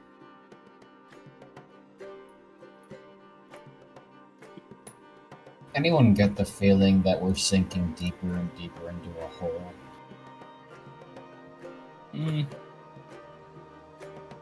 I think it's more that we're being pulled in increasingly separate directions. Don't imagine that they're all quite that separate. It does seem like this is kind of related to the job offer anyway. Or at least the object that was probably going to come up seemed like might not be the only ones after it.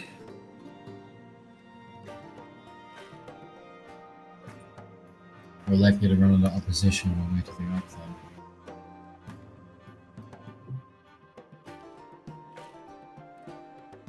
Makes me increasingly worried what we'll find inside of it.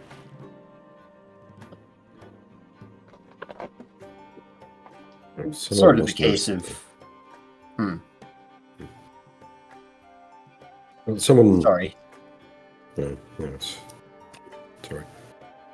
Just seems that whoever else is looking for it must know something about what's inside.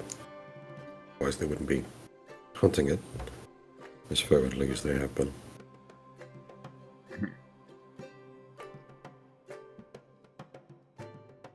They say that the Ark is protecting something of incredible power. I suppose that makes sense, but I don't know, I always thought it was the Ark itself. Well, I guess one thing does beget another, so it's entirely possible it's a product of rumor. I suppose whatever contains such a powerful weapon must also be powerful. Right. Yes. I mean...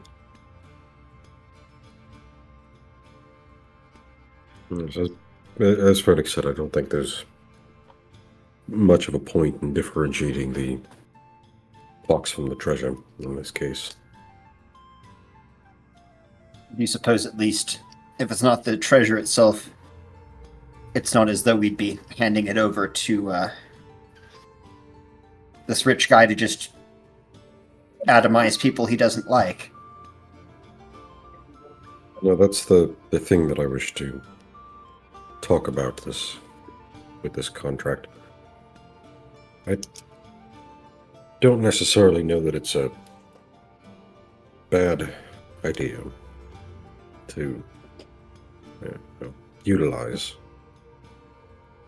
the Ludendorffs and their funds, but we'd need to have something to guarantee that this is... Should anything be found of this magnitude, it'd not be allowed into anyone else's hands, but at best the society's. Probably on the whatever document you sign, the society would be best. You know, part of the conversation said that if we even don't find it, he wouldn't be terribly upset, as it comes with the territory. It is possible that if we do find it, we simply say we didn't. I'm not against that. We're going to have to take a risk too. Yes, though it's a bit more difficult when his workers are the ones who are doing the most bulk of the digging and the excavating. Yes. Unless some of you have more skills in archaeology than I do.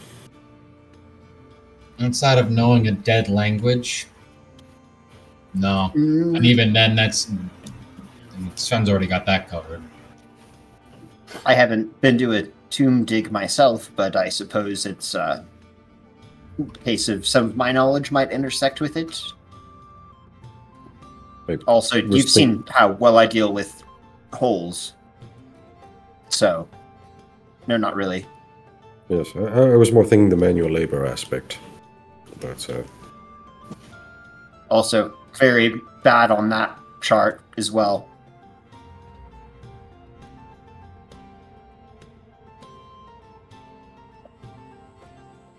I don't know. I don't know what the best way to approach this is.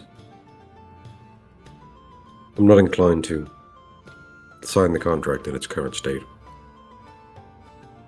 It But wouldn't be untoward to have someone who knows a bit more about these things take a look at it for us, but obviously we don't have the actual paper itself. Something tells me the Ludendorffs won't budge much. It's something that's kind of like having a food taster. No one's really going to say it's not necessary.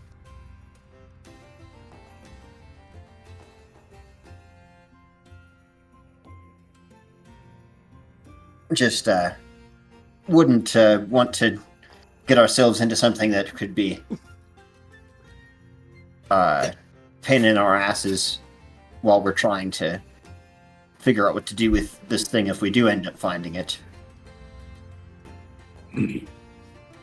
I'm not necessarily against just if we were to come across it, just to not mention it. I think that's most likely the easiest path forward.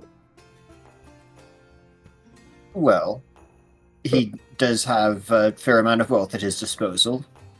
If it's a status thing, he might not be against putting down some more money to secure it. But the more we rely on Ludendorffs to fund and participate in the operation, the less likely we are to have control over it. And, well, there was another thing that he had mentioned with,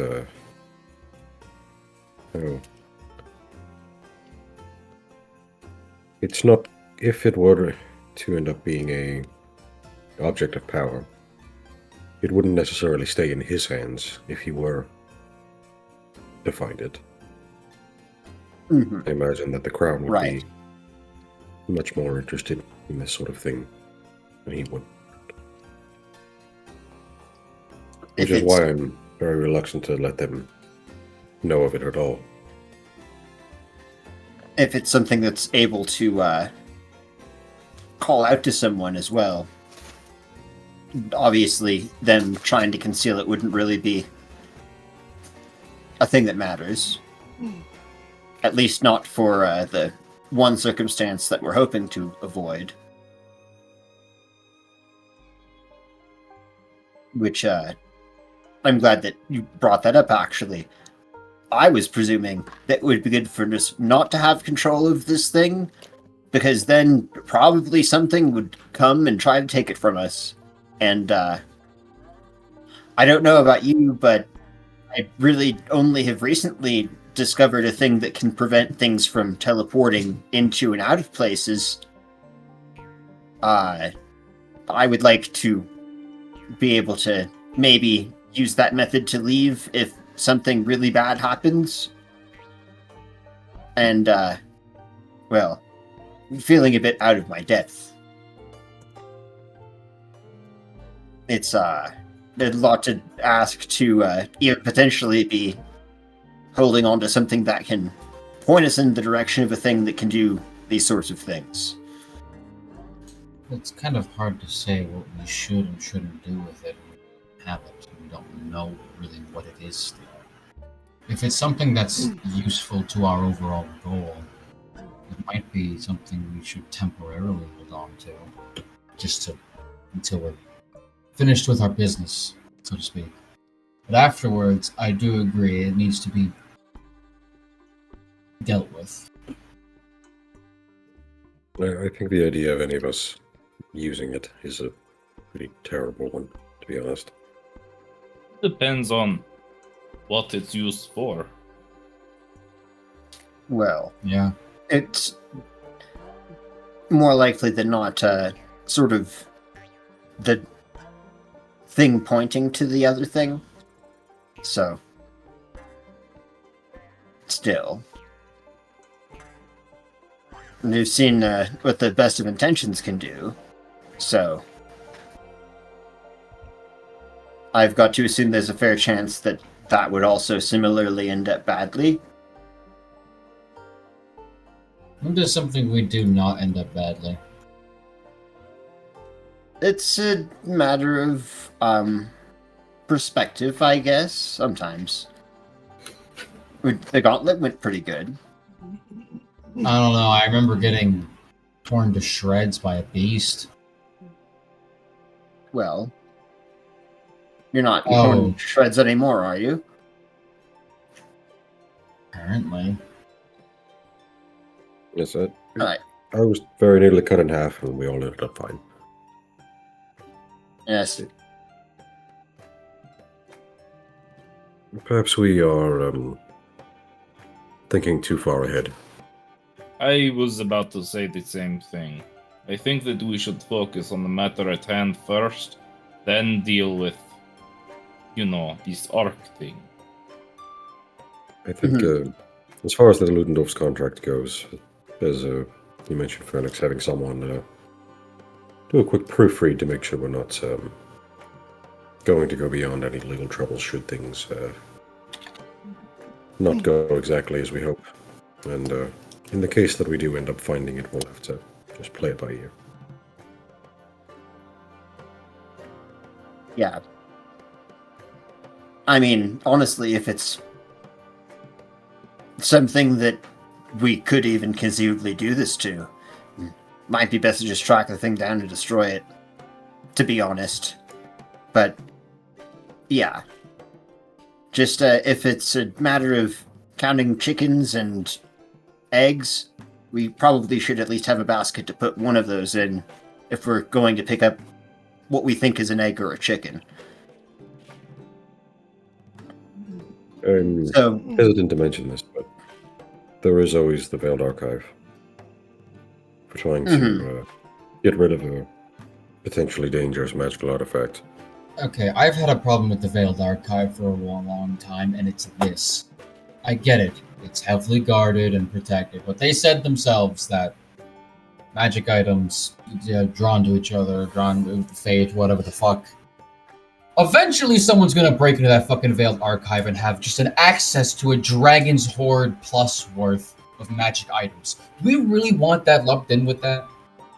I did somewhat like Phoenix brought it up in passing. I don't know if he truly meant it, but there is the option of trying to destroy it.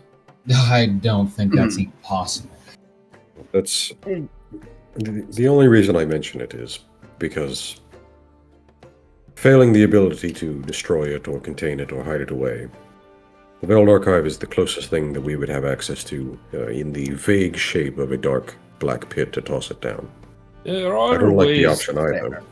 even if we cannot destroy it, there are ways to hide something in a way that it is unlikely to be found. For example, throwing it into the astral plane somewhere and then breaking the gate to it. So, Good luck finding it. yeah, but something worse This will is true. find it. Honestly, I like the other Perhaps, idea better but than that. so far into the future that I don't know if it's much other problem now. To find something in the astral plane like this. For example, our bags of holding, they go to the astral plane. If you put something in there and then break the bag, or destroy it through other means, the stuff stays there, but the access point is gone. And good luck finding that stuff. You could, transport yourself to the plane, but it's an infinite plane. Good luck finding that stuff. Point of certainly it order, would take a while. breaking the bag actually would just spill its contents out onto the ground. You know what I mean, God. I think if you put it in a portable hole, it stays. and just That one I gets think, fucked with. yeah. That one I think is more true. I mean, I that thought it basically worked kills out, but- everything in like a 20-foot radius, though. Oh yeah. Well, it Yeah, sends but it you to can another literally- plane. You can literally just like portable hole in the ground, bag held up by a rope on a tree, stand real far back, drop rope, boom, safe. Yeah. Just rest in peace to the rabbit that was deciding to bite grass right at the edge there. The but rabbit I'm- being destroyed by forces it could never comprehend.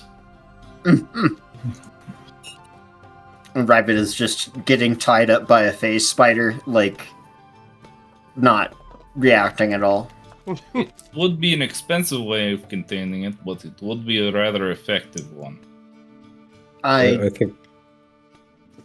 I think I we're still- shouldn't be opposed to working with the Veiled Archive, and I feel like I'm parroting what other people have said in the party about various other things in the past, but I kind of don't trust them completely, especially because if something goes in, it doesn't come out, according to them, who also have access to all of the things that they say are still in there.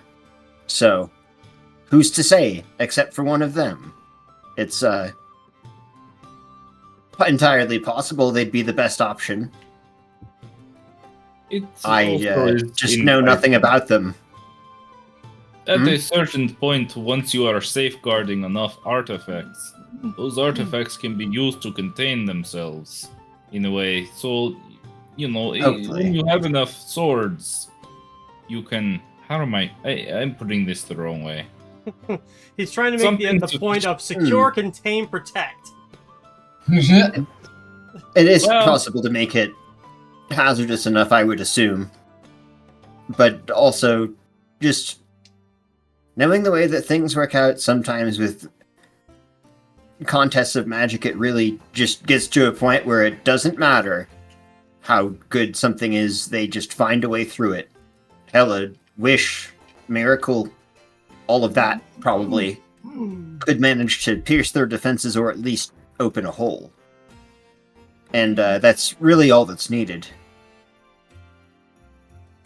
It's more of a case of I don't think it's a good idea to necessarily keep all that many things like that in one place. Yeah, Presuming certainly they... Yes. But But like I what- said, I don't really know anything about them, so I admit it's all hasty jumping to conclusion shit, but Fair enough.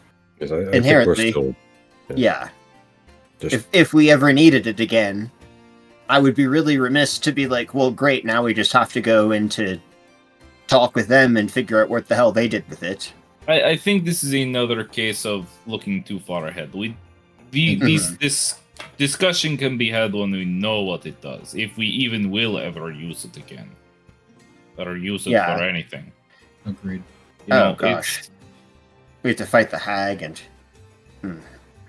Yes, and we've been talking a pretty great deal about things that I think ultimately will need discussed at that time anyway.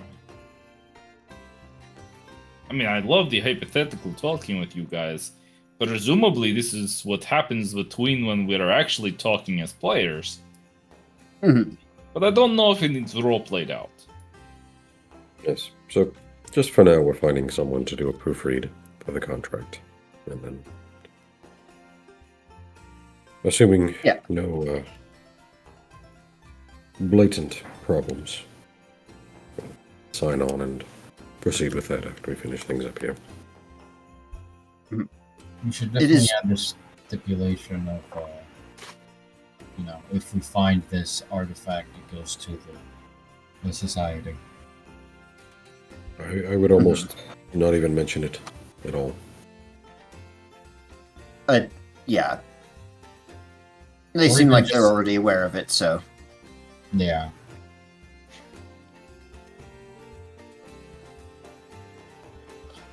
Plus, yeah, we probably will have to some degree, negotiate with it.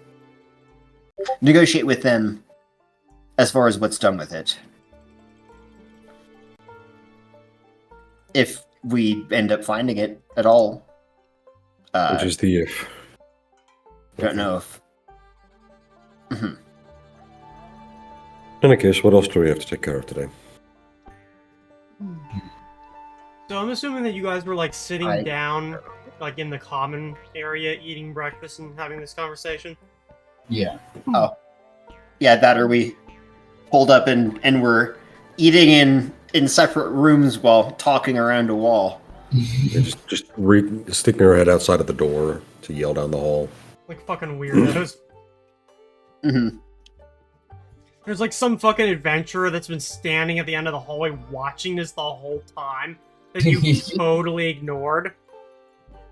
Yeah. I like to imagine that there's somebody cleaning up the puddle that Fernix left yesterday after using his mist spell. It's like a dude with a mop, Probably. wet floor sign. Just, you know, in a blue jumper with a toothbrush mustache and go, Scruffy knows. Scruffy don't care. Yeah, I hear batshit crazy talk all the time. This is nothing to me. Drop his own break. You've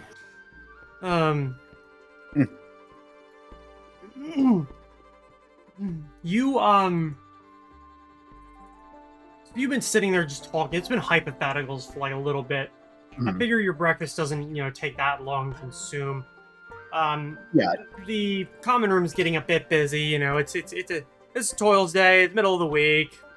Things are just going on, and you notice somebody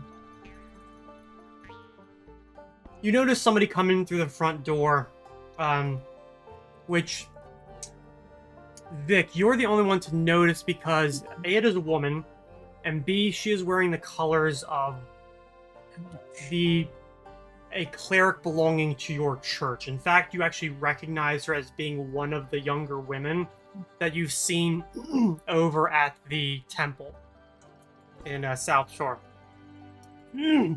She seems to be a bit like unstable as she like pushes through people and goes towards the bar. Been speaking with one of the bartenders, like the Minotaur turns around and you just see, like, you can see the look on his face of being like trying to get her. You can see her talking and he's just like, you know, I don't know what you're like, has that look on his face like, slow down, I don't understand what you're saying kind of thing.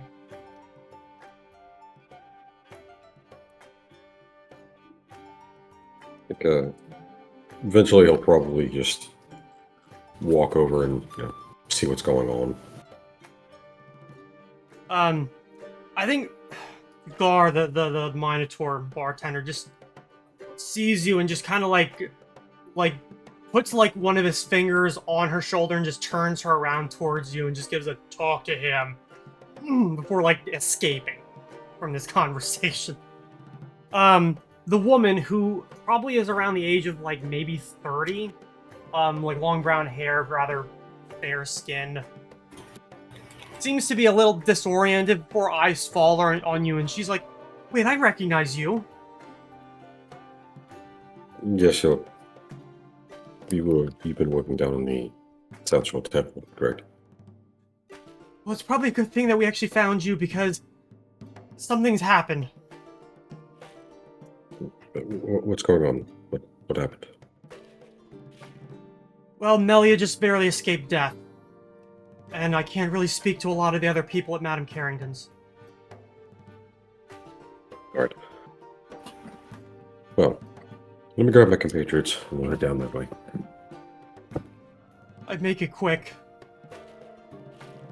Walks back over the table. Been a bit of an issue. Something happened down at Mdme Carrington's. It seems that damage has been done. We need to move. All right, Great. then. When is damage not done? Oh. Give me an hour and then we're out. Give me an hour. I didn't prepare my spells. Oh shit! What do you want? Well, I can't That's use the fair. Yeah, leftovers. he didn't. Actually, that's true. I didn't cast any spells beforehand. All right, fuck Yeah. it. I don't think you cast any spells yesterday except for the extra ones of your Astral Link, and that was it. I cast every second level spell that I had and a couple of first level spells.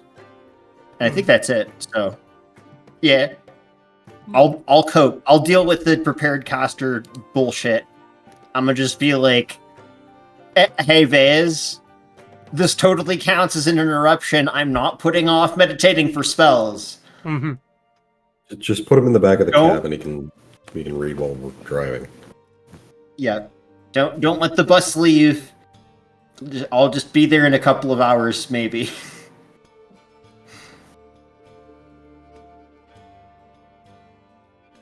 All right. Thankfully, I don't have to prepare spells or study or do anything like that. I just get them. You have to meditate for 15 minutes. Hmm. And also sleep. Well, wait. No, it don't even say. You just need to meditate. That was the thing I got What? confused about. it Arcane doesn't casters need to say- sleep. Divine casters need to meditate at X time. And then they've got that rule that's like, if you put it off and you were just being a dope, no spell refresh for you today. No, I don't Something think about I cringe. even need to meditate. You It do. doesn't say Oh, I have spontaneous. to anywhere. Spontaneous casters need to meditate for 15 minutes or you don't get your spell slots back for the next day. There's a thing where if you are in this window where you would normally be resting and then getting up and immediately preparing spells, and you cast spells like in that time, then you just lose out on a spell slot. I lose out on the whole whatever slot it was. So it's one of the few ways that I can wake up and prepare spells and have no domain spell for a level. Because I already cast it like 2 hours ago or something when we got attacked in the middle of the night. Well, I'm saying that my thing doesn't even say spontaneous caster. It has a spell casting section, and it says I get these spells per day, but it doesn't say anywhere that I have to meditate or anything.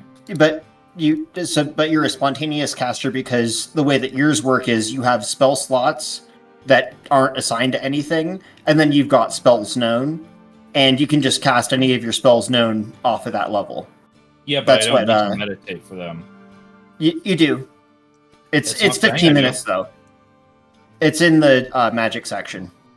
Yeah, any spontaneous caster does need to either like meditate or do something like that. Yeah. It doesn't explicitly say it. casters- but yeah. The annoying shit for divine casters is you need to pick a time, which most people pick the morning, and then that's the time that you always do your meditation, and then you're not supposed to be able to put it off, but some people don't care. And then arcane casters have to get 8 hours of sleep, or they don't get their spells back. But they don't care what time they prepare it. They could wake up at midnight and prepare stuff, whereas I wouldn't be able to do that, for example. I don't And, know, but If you're spontaneous, normally it's a case of once 24 hours have passed since you last got your spell slots back, that's when you're allowed to do your hot little meditation. I remembered it because there was specifically some weird mechanics that they tried way back when for sorcerers to be I can change out what spells known I have during my meditation at the start of the day. And before then I was even oh, yeah, I kind of forgot about that. Because it's yeah. That I'm the preparation for all the stuff that I'm used to is a little bit more to deal with. But I think Axius is the only one of us who actually needs to sleep to get class features back. Yeah. And Dax's meditation up until recently has just been going to the bar and just sitting in contemplative thought as he drinks. But that's Yep. changed lately. Everyone But, with yeah, SAR is anyway. then you're made to drink tea like civilized people. This doesn't get me fucked up. It's fine. Yeah, she tastes kind of good. I'll go get So- you some mushroom tea, and then we do a purpose. Ooh. I'd actually be down for that. So, what are we doing? We're Well, going to the Madame Carrington's, I assume. Oh, or the priestess does tell you that Nellie has been taken back to the temple. So Yeah, you at least just know where following her she is back to the temple. specifically. I assume she's going back to the temple as well, so just following her unless she's got other stuff to do. Mhm. Apparently. yeah, I was sort of like we were being directed to go somewhere. So Okay. The priestess leads you back after you finish collecting up your stuff and yada yada yada. It's a bit of a walk, and she moves quick. Like, she has that definitely, like, that terrified teacher walk, the way she moves. And actually, it's almost difficult for some of you to keep up, especially the shorter among you. She doesn't really talk the entire way, keeping ahead of everybody and just moving. As you get to the temple, you see that there are other, like, priests. Not that there are a huge amount of them here at this temple. It's like 2 or 3 other people kind of sitting or standing around in the congregation room. Some are like tending to what worshippers there are, and others are like standing off to the one side talking to each other in hushed, harsh whispers. As they see you stand up, like, one of them goes to be like, oh, we'll talk with you soon, but obviously with the one priestess leading you, they just step back and she leads you towards the rectory in the back. The parishioners here don't seem to understand what's going on, but there is that tension in the air that even they can sense that something is wrong. The priestess, whose name you still haven't gotten, and she has not, like, volunteered it, pushes open the door and basically, like, ushers everybody in. You are led into a home, obviously, where one or at least some of the priestesses of the temple live. And in one of the small, cramped beds, barely big enough for a person of, like, one of your stature to, like, lay down, and, like, the tallest among you is Melia, who, even as she's covered, and she's obviously, like, no armor, just regular clothes, mostly her small clothes, very pallid looking, very weak looking, no visible, like, injuries on her body, but it is very obvious that she has sustained, like, major injury somehow. She seems to be somewhat conscious, but, like, her eyes don't really focus. Even as her head, like, vaguely turns in your directions, there's no initial recognition. Okay. Vic's just not really even going to say anything. Just kind of walks over and starts casting Cure Light, just to see if that even does anything. I'll also cast a Cure Light. Yeah. The priestess steps forward and says, I'll also Don't- cast. I don't know. like, don't waste it, we've tried. Her injuries aren't physical. He's still going to try, but Yeah. whether or But- not it does anything. do you know what caused it? Well, apparently it was in her sleep. Probably what killed most of the people seeking shelter at Carrington's. I don't really know a lot of this situation other than that we had to cart away a lot of bodies.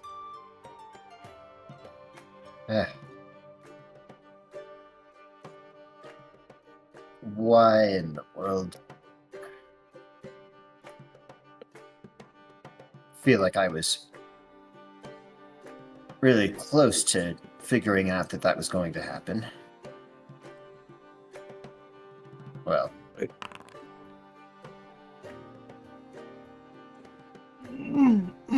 Most people would die from such an experience.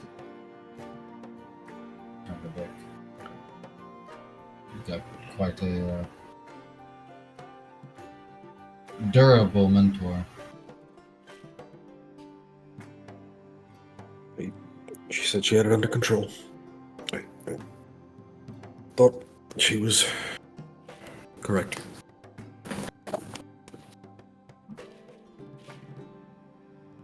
As you're standing there, you do see, like, Melia does, like, reach her hand out and grab, like, the nearest person's clothes. You can decide who that is. Hey, Vic, I imagine. Probably, Vic. And just kind of, like, weakly, like, drags you down towards her. And she says, "The sons of bitches got in.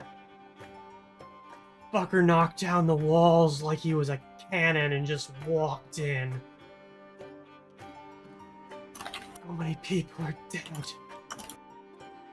I got nailed in the head before they went right for Carrington and her Baku. I think she's dead."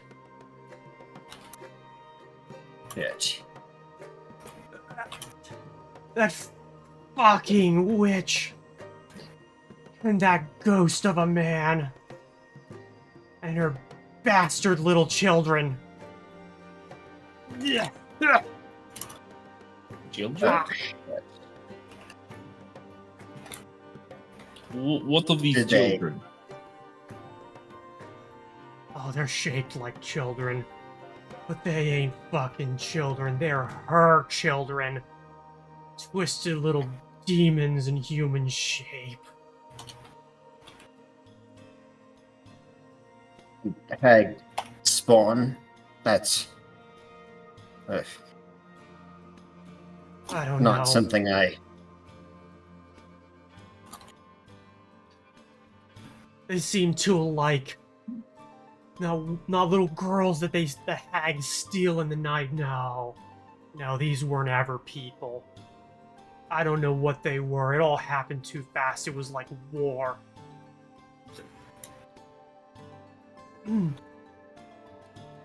I'm going to try something a little esoteric. I'm gonna cast Detect Thoughts and try and peer into her mind. I don't know if this will do anything, but maybe. Well, if you're trying to look for like information related to, say, memories, you're not going to get that using that spell. Tech Thoughts mostly Right. provides things like surface level, like immediate thoughts and ideas. Yeah, but maybe it might like take these thoughts and put them into more like coherent form. Is kind of what I'm thinking. Okay, yeah, that's sort of what the follow-up I thought of as well, was that perhaps you might get a little more coherence out of it. Mm-hmm. There, so say she will give a certain check, but it's not out of necessarily initial like desire to resist. It is the fact that she is so pretty incoherent. Okay. You're not able to get too much, but you definitely get that there is a level of fury underneath there, laced Yeah, with that a much. very obvious flavor of true terror. What she saw was not something that even she seems to be able to put into words. From what you understand, these were like, even without her children, this was two people. A night hag Mhm. and Naum. You do get like certain descriptions, her tall and thin and twisted, and him shorter but thicker and bald. Look like the heat of hell coming off of his body, and that little monster sitting on his shoulder. The little method. Method. I say that out loud. Like a tiny elemental sort of demon. Things you saw in the dream the first time in the mansion. That's right. When you first saw Caligaro, he had the thing with him. Right. Yeah. Yeah. So it. I almost forgot about that thing. Yeah.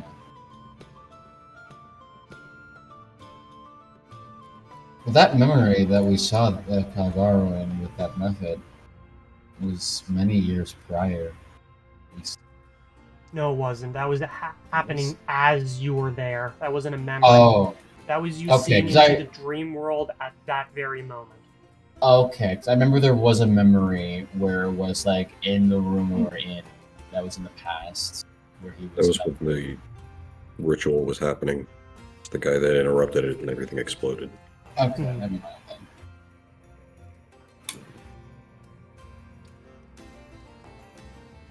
Well, do Well- everything that we can to get them. It's going to happen again. Without Mdme Carrington, I don't know if there's anyone in Bridgefront or even beyond that would be safe. Is there anything we can do to protect or slow it down? The ritual is nowhere. I know nowhere near enough to do it now, but it could take too long to learn. Suppose we'll have to try something. Is Although there it some way depends. we could join beside her and try to defend the defenseless? Carrington? I asked, but I don't think so. Carrington's dead, If, most likely. yeah.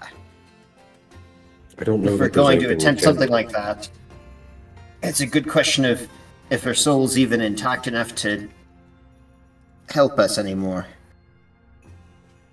We have to save her somehow. Something has to be done. Yeah, Not much we can do. I agree. So then we'd have to figure out how they got in. Can her estate spare the expense of the resurrection?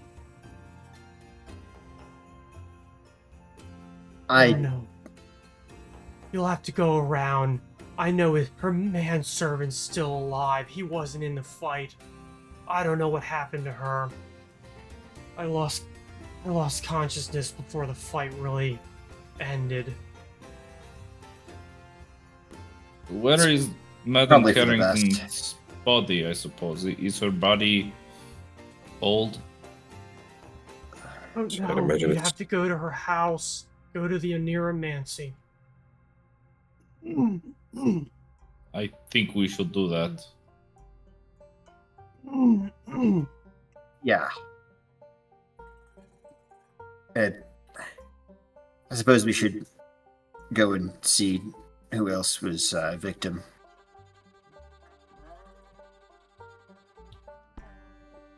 Is there anything we can do for you now, Meliel? I don't want to leave you like this. No. Get these bastards. Fuck. And she like lays her head back and like, ah. I'm going to. Or at least do everything I can.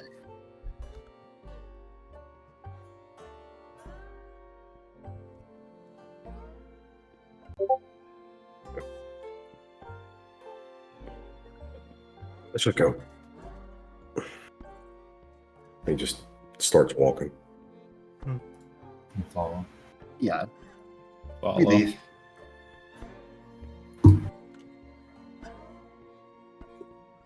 Yeah, Vic is just like visibly upset. Beyond any point he's ever been, like, probably in the presence of you guys.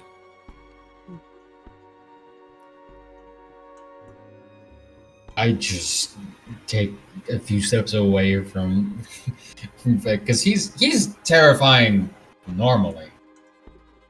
I don't even want to like. I just. It's not even so much angry, it's just like distraught at this point. Okay. Haste. We head over to her shop. Okay. So, you guys make your way back through South Shore and into Old Luna Brook. It is a busy middle morning, and I'm pretty sure probably Lan is marching ahead like a steam engine. So you get to near the area where Carrington's, and probably for the first time in a few days, you don't see anybody hanging around. The Yeah, I doors bet open, not. and it is quiet.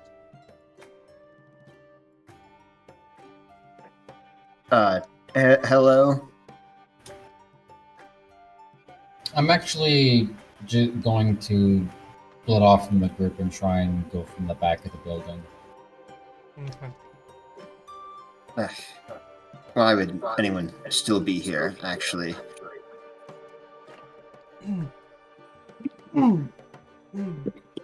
I guess I'd look around for signs of life or bodies.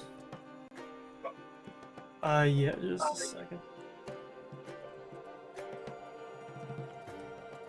Well, thankfully, it seems by now, well, I guess as you're going up the steps, there are people coming down the other way. They look like workmen, like of some kind, and they're carting,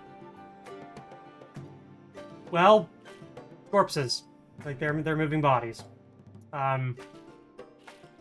It is a solemn affair.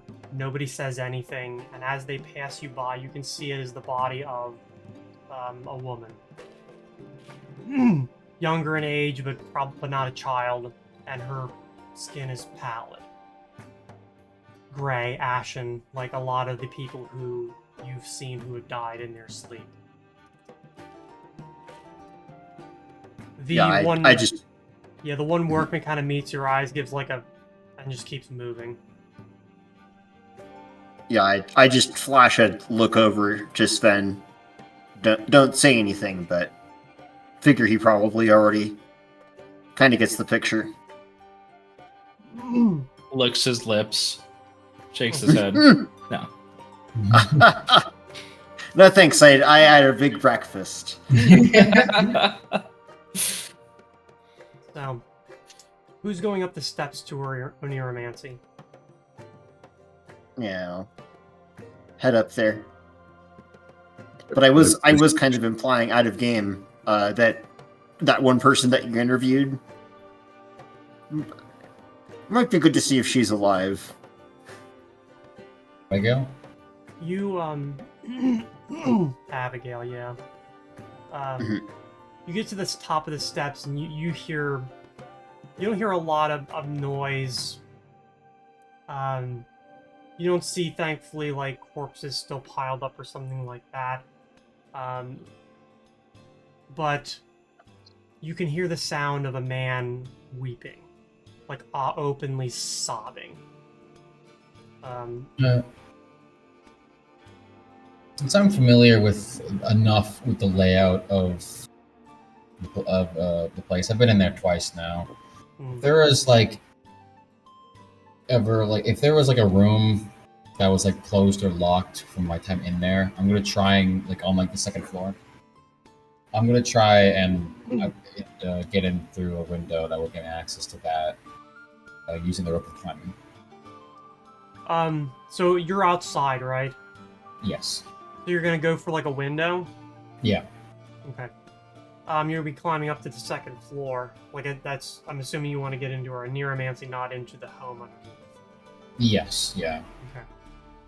Just Climb. in case there is something inside. You never know. Well, they're about to see inside, but you don't know that, so I'll give you a climb.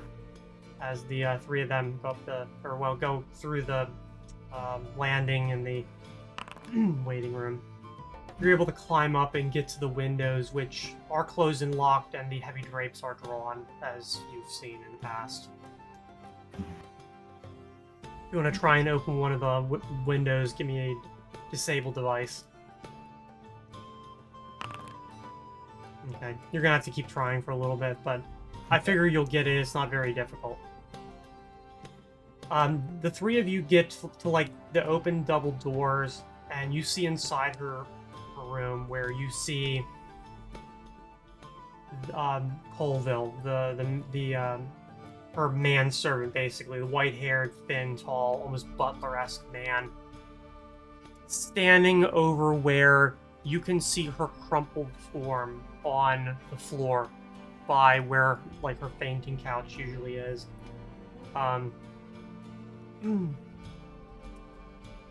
Even from here, past not only him, but where a lot of the beautiful plants that she's had around the room have been moved in a way that sort of hides, like, the view of her directly from the door.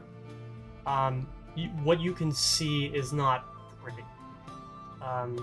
Like Melia, it's very obviously that she has been injured heavily, but not in a way that's physical. Her skin is not pallid or gray, however, meaning that she's not dead. At least, so you think. There are signs of something like a struggle in here, but you're thinking, well, the bright among you, which I'm assuming is bare minimum Fernix, are thinking that perhaps not everyone died. Perhaps there were survivors who bolted. Are we all in here? Yeah. Everyone except for Dax, yes. Yeah. Now you'll be able to get in. You managed to like wriggle the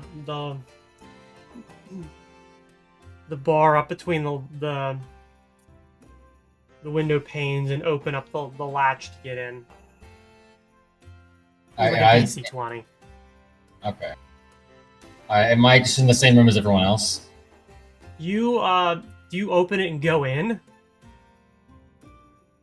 Well, if there's like a curtain, I'll like peek inside first. Like, try and be careful. You open the windows, which do swing out, and through the like heavy purple drapery hanging in front of the window, you're able to see the same room, but from a different angle. The plants don't block your view from where Carrington lies on the ground, her body very visibly kind of twisted and half broken. Colville, the manservant, like I said, is standing over her, like hunched, bawling. Like this man is in his mid-40s, and he is bawling like a child. Well, just think to myself, that was a waste of time. There's nothing here. And to not startle this guy anymore, I'm going to climb down and then go into normal. He does not notice you. He doesn't seem to notice much of fucking anything. I imagine if I busted through the window, he might take notice of that. Yeah. He also, from your angle that you're able to see, like how he like holds, you do see that he's holding like a cheap like looking sword to his chest, probably like something he either got that morning or might have had before and never used. Alright. Yeah. Yeah, like, probably wouldn't have really helped in this case. Yeah. But people don't think that way. We gotta try something anyhow.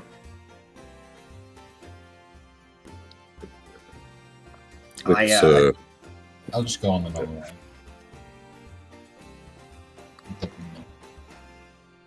I guess we don't probably kind of stand there for a second. Yeah, I'm waiting for somebody to say something. Yeah, probably. There probably is a lot of just sitting there and, thinking. Vic will eventually walk over and just, like, put his hand on the guy's shoulder. Ben has stuff he wants to say, but not here. Yeah, he does like hear you, so like as you touch him, he doesn't like startle, but he definitely does like pull away a little bit, and just like looks to you, like very obviously like tears running down his eyes, and says, "Oh God, well, you've arrived at a rather unceremonious time." Yes, we heard a bit about what happened from Melia. She's in one piece, if just Barely, thankfully.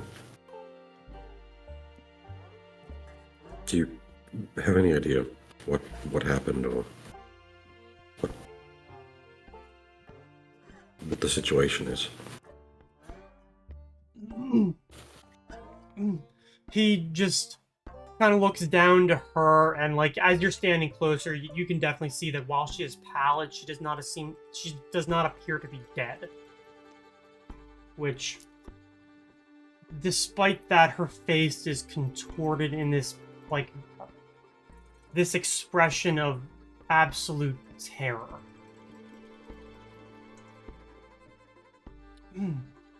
He just looks to her and looks back to you and says, "It was fucking awful. We were all asleep, staying in her dream sanctuary, just as we've done so many nights before. It was busy. So many more people are coming, looking for shelter, and we just walked in. Like there was no wall at all, just walked right in. The hag and her monstrous little army of children, and that looming monster of a man. The three of you who are in the room, go ahead and give me a perception check."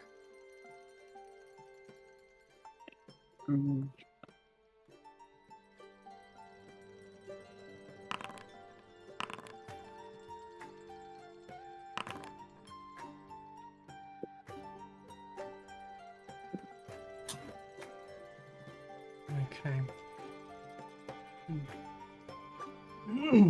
All three of you, as he is talking, are able to, first of all, you're able to discern that she is indeed alive.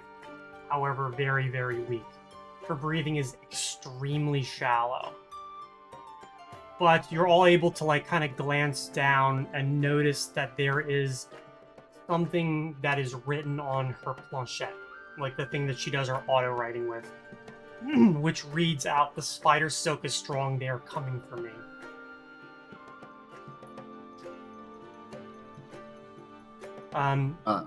You guys are watching that, and Maynard wipes at his nose and steps back, kind of half stumbling. He puts his the one arm down onto the table where all the little dangerous little plants, beautiful but tropical plants, are, and kind of knocks them a bit. And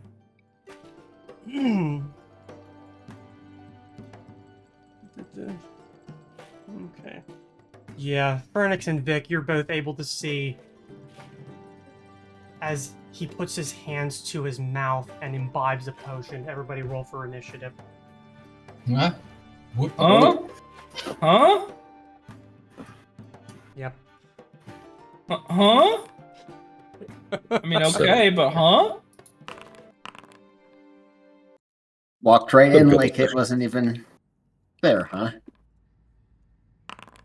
That makes Really? sense. Those are some No, that's spicy initiative rolls. That's fair. That's a good way to get around. You didn't exactly say Menard.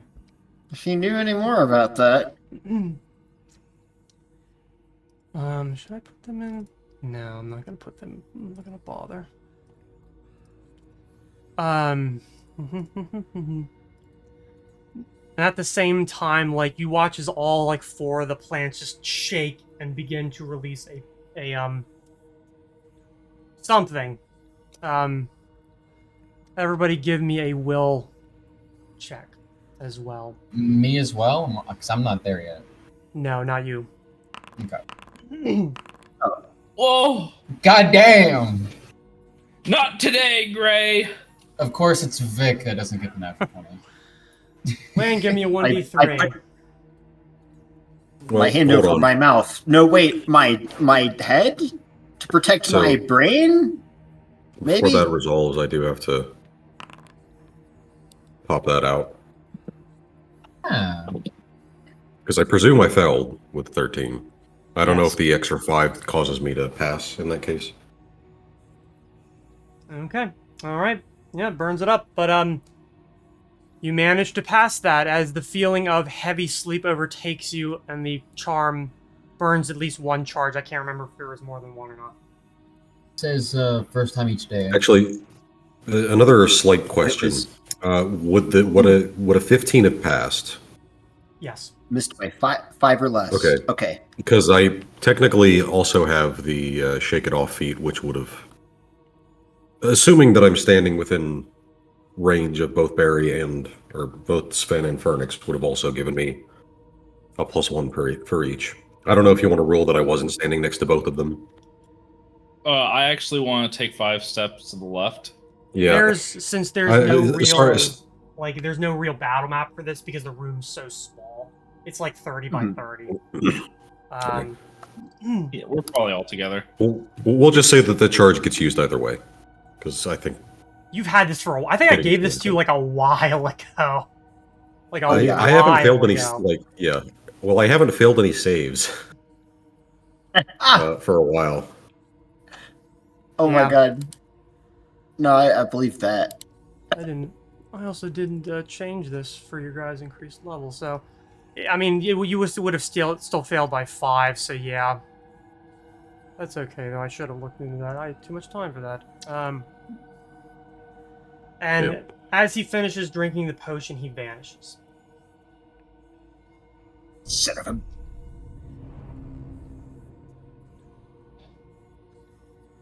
Okay.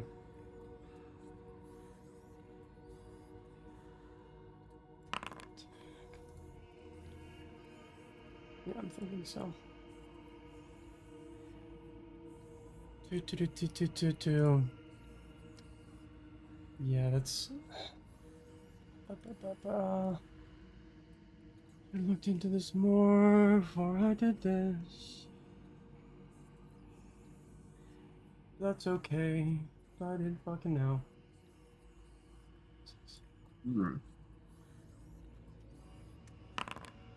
I don't Okay. think I have a way to try and reveal invisible things, if that's what he did. Well, thankfully, at this point, it doesn't matter, as you feel that sword get shoved into your back, Oh, Fernix, Owie. for 16.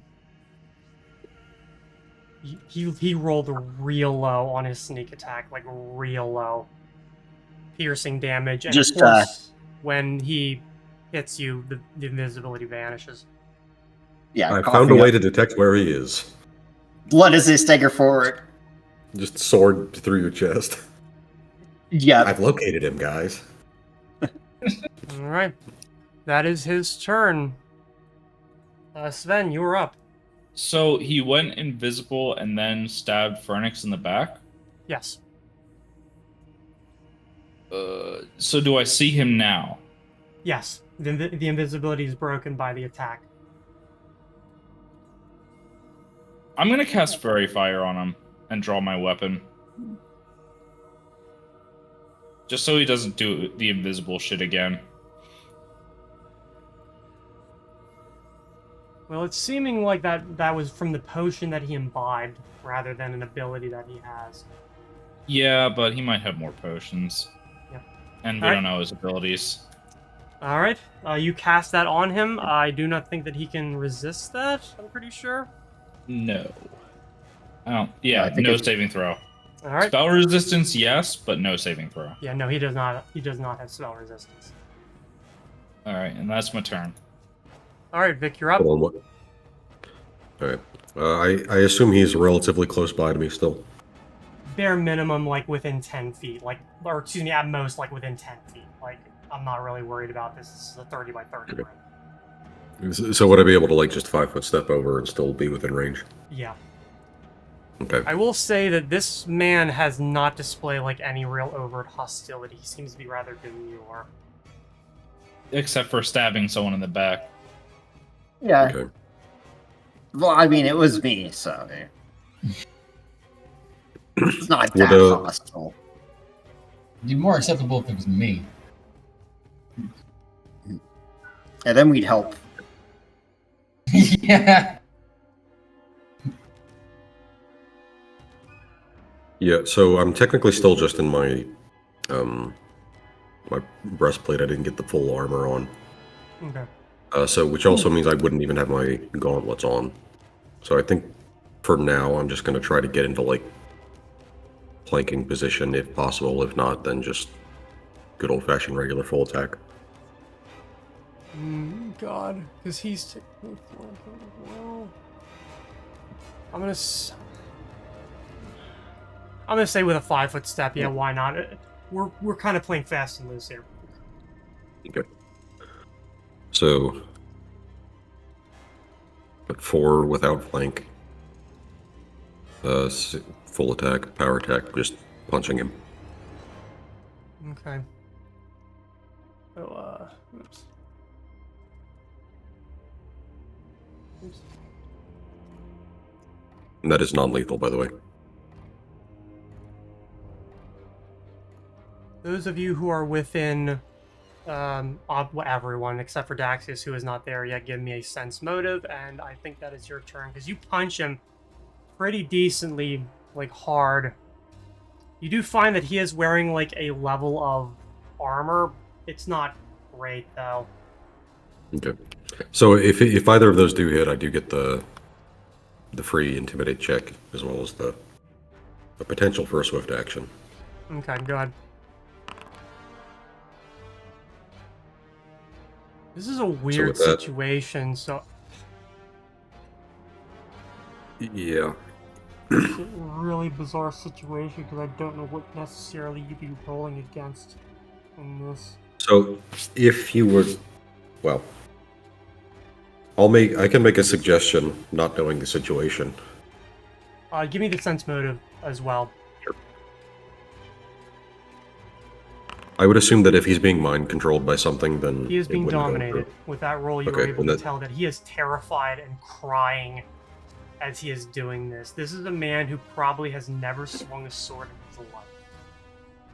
But he did 16 damage? He has 8 ranks in Rogue.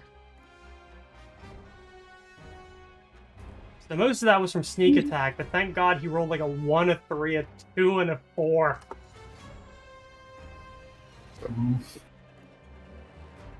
That is actually what he rolled, a 1, a 3, a 4, and a 2. If he's being dominated, I wouldn't necessarily know that the intimidate stuff wouldn't work. The thing is, he already can't control what he's doing anyways. Yeah. Yeah. So I guess he's just extra scared now. He's already Okay. fucking terrified, so he's extra scared now. Yeah. The rest of you Anymore, have pass no out. idea. You think this is real. Wow, that is a... Vic just says, just knock him out. And I think that's probably about all you would have time to do, rather than fully explain the situation. Alright, Fernix, you are up. Is there room for me to, 5-foot step away from him? Yes, there would be space for that. Barely. Like, fucking barely. 'Cause this is like, you guys are like in like this. Oh, I'll knock him out all right. Just sort of wheel around and taking some of the blood from his own wound, he just smears it on this small length of chain that's hanging off of his belt, and a bunch of translucent but illuminated by this sort of reddish glowing blood-like liquid. Bunch of horrible chains fly out and try to slam into the sky. Okay. So now knowing that, this gets 3 attacks, Mm-hmm. and I can make trips, or I can try to hit him with it for a d6 damage. So I'm going to try to trip him Okay. first. Which is, that's a combat maneuver, right? Yep. And it shouldn't add my base attack bonus because that's wrong. Yeah. 'cause But that's- it would be a 24. Be a 24. That just barely passes. Yeah, because I'm like, it's supposed to be your caster level and then your spellcasting ability modifier. Okay, so he fall What's- down. It'd be B plus wisdom. No, it's your. Oh, yeah. Okay. So then actually, it would be 8 lower. So it'd be 22. That just barely fails. Okay. Cool. Well, I'm gonna do it again then. I've got to just keep acting like I'm casting this spell over and over again. But okay, so let's do.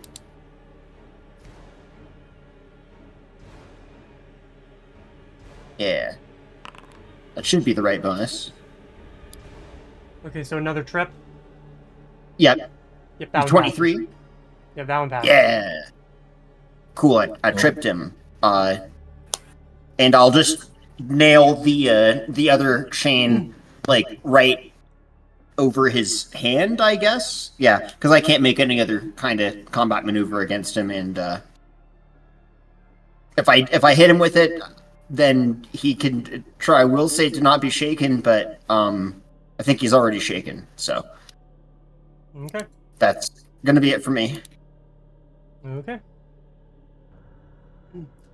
Daxius, you are moving around the building. I'm assuming that you get, because 30 feet, you're around the building, like, up the steps. You're probably, like, most of the way up the steps when you hear the sound of combat. I'm just walking my way up, and I go, God damn it! And I quickly go into a sprint. I don't know how fast I can get up there because I've already used all my movement going around the fucking building. If you use your action in order to move, like run, move double your speed, you're able to get in. Give me a will save. Okay. All right, cool. You get inside. The spores get in you. You cough, but other than that, so what you see is the scene that has unfurled, before you. It's just not a moment's rest. And that's, I'm pretty sure, all I can do. Yeah. But performs the move action. Yeah, that's it. Okay. He's mostly just going to swing from the ground because that's more or less what he can do. I guess this is going to be towards... Who's within 5 feet? I think just Vic. Just you? Let me see, is that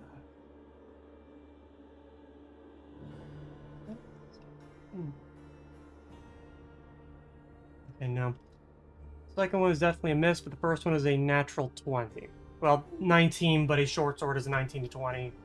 So, that does not confirm, however, so you take 9 Don't damage. natural 20s, like 19 threatens, but I think natural 20s are the only ones that automatically hit, right? Hmm. So the bonus would still need to be applied to the 19, even though it does technically critically threat. Mm-hmm. I mean, the total is probably, my AC is 27, if that beats It is 27. Okay, then that Nice. it hits regardless. Yeah, each, like, even with a natural 20, because a critical hit, like, is different based on each weapon, and you can actually spend feats in order to widen that. Like, I think there's a Well, character I think I built where they have, like, a crit from, like, 15 up. It's bullshit. yeah, so what I mean is that a natural 20 is automatically a hit, but anything within the weapon's crit range can be a critical threat. It just, if it's not a natural 20, it doesn't automatically hit. So even if your crit range is like 18 or 19, if you roll an 18 or a 19, you would still need to add your modifier to actually hit, Nope, either regardless way. of whether or not it would normally be a crit. Yeah. You take 9 points of damage as he slashes at your kneecaps. Okay. And that's basically it. Sven, you're up. Weird Pathfinder. How rules. how helpful would bull strength be on you, Vic? Mildly. It would average out to 1 extra damage per hit. Oh, you already have a +2. Yeah. Okay. I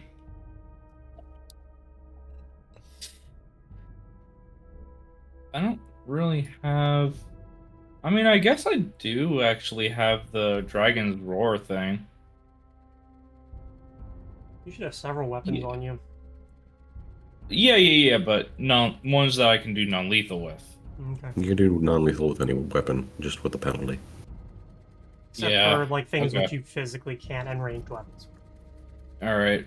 I will drop my sword, which I drew. I will draw my dragon's roar. I mean, you could hit him with the side of the sword. Yeah, it's just a -4. It's gonna be Yeah, the I have same no either idea way. what I have no idea what his AC is though. If that's because I don't have It's a not very that high high. to hit. You have a higher hit than I do. All You should, if you're you using might your not have. animal focus correctly. He might not have great AC anyhow. He doesn't. I think I hit with a 22 earlier. All right. I'll activate my aspect of the bull. And I guess I'll hit him with the side of my longsword at a -4. Yes.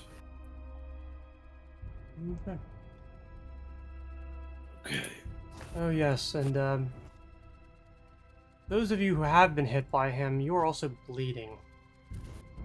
Is there a penalty on the damage? No, How bleeding? 4. Okay. Which I don't think Oh yeah. you might have gotten around to it, but Vic has not. Interesting. Neither of those hit. Well, Apparently, it's my turn. What? apparently they added it so that you can finally do rounds. You just got to right-click the status in your character sheet. Oh. Wait. Anyway, Where? 4 damage, you said? That's Or does that only apply? Yeah, that won't apply for you until you get to the top of the next round. Well, wouldn't that only apply for sneak attack damage if it's the ability I'm thinking of? It's not an ability, it's a feat. It's like Well, yeah, I was thinking the rogue talent that Bleeding attack. is the same one that, yeah.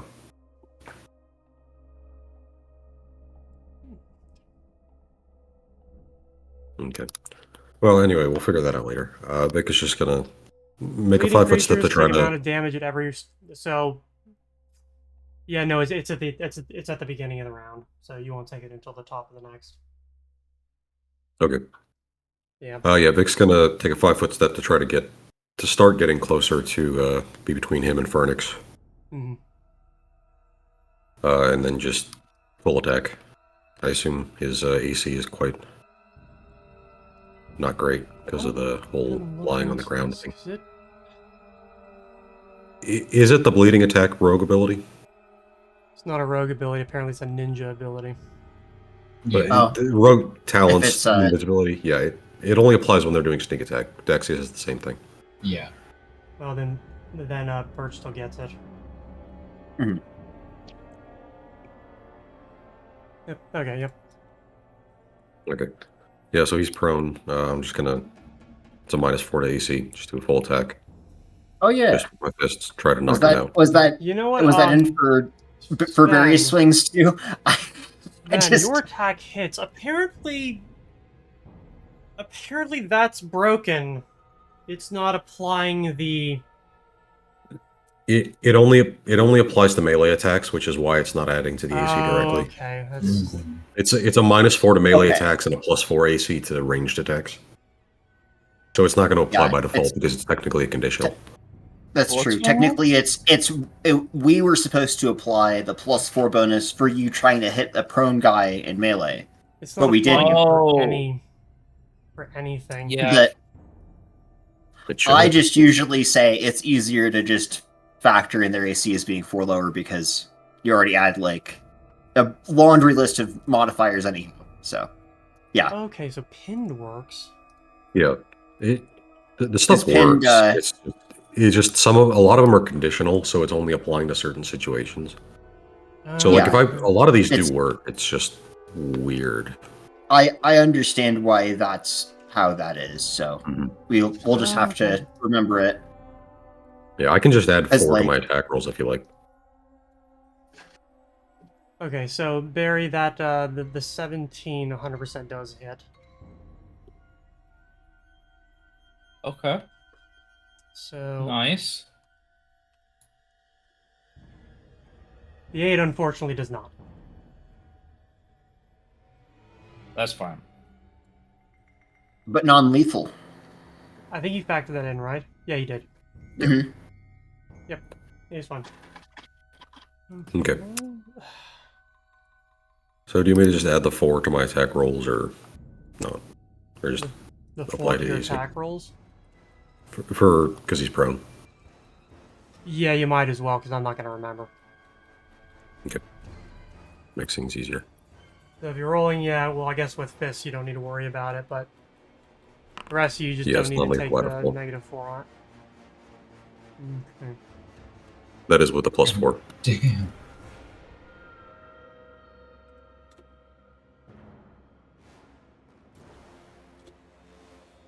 Alright. Both of those God definitely damn. hit. Wow.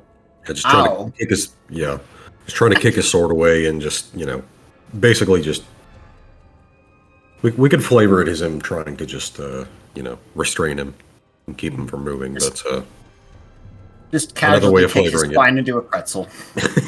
yeah. Another way of flavoring it would be to axe kick him directly in the top of the head. Mhm. But yeah, that's it. Alright, Phoenix, you're up. Oh. That was that okay, that was non-lethal. Yes, it was non-lethal. I don't have my gauntlets on.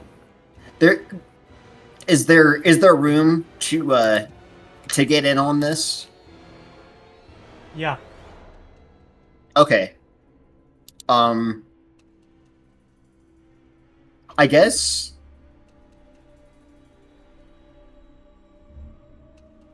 Yeah, I like go to grab the hilt of my rapier, and then I'm also like, and just going to like glare at him while he's on the ground, almost like he's not going to do anything, even after like stepping back over towards him. And then Phoenix just raises his tail and just slaps him across the face with it. So Okay. I need to just make an unarmed attack with a -4. Come on, it's easy for a cleric, right? I mean, strength is I mean, your unarmed highest attacks. stat. All right, that's enough. Baby defended from literally nothing. All right. Yeah, sorry. I'm holding back the as you can tell, very happy cat. Come here, baby. Come here. Come here. Come here. I'm sure everything was just fine, and you're overreacting, okay? Stay here with me. Very Christ. sad. Oh my god. Okay. Let's see. Secondary attack modifier was -5 on what I'm looking at right now. So, all right, you're gonna go start a fight over there? Is that what you're gonna do? Chill out, boo boo.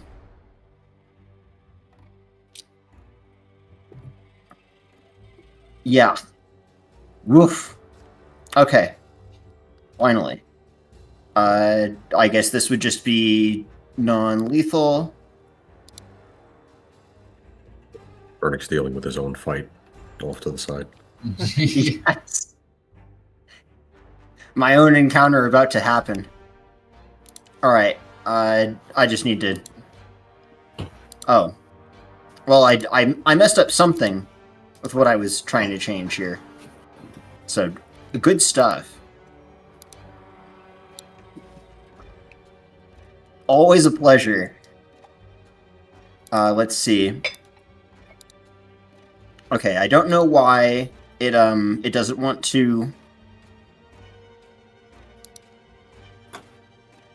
It doesn't want to let this work, so I'm just gonna say this is like a bite, except well, I'll just deal with it if I even manage to hit at this point. For what it matters. The prone guy. No? No. Okay, cool. Oof. Yeah, well, I mean, that's it. And he's gonna swing back. I'm assuming a 23 hits, and yes, Yeah. that's with his -5. You're gonna take 6 as he swings back at you for trying to whip him in the face. Ow. He did swing at Vic, but like he rolled like a 3, so like before any kind of modifier, so I'm not even gonna bother. Daxius, you're up. I'm seeing this and I'm casting whole person immediately. All right.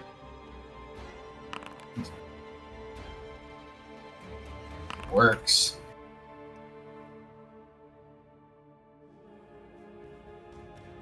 Shit. Just to like prove that I'm not No. bullshitting. You cast it and he shakes it off. You fucker! No one just stay down! And do I burn? I burn something. Fuck it. I'll burn Inspire Courage. Okay. It's my turn.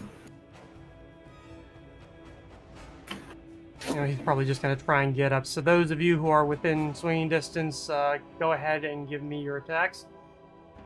Oh Okay. yeah. This time it is a bite. Because I don't threaten with my fist. The duality of man. Ooh.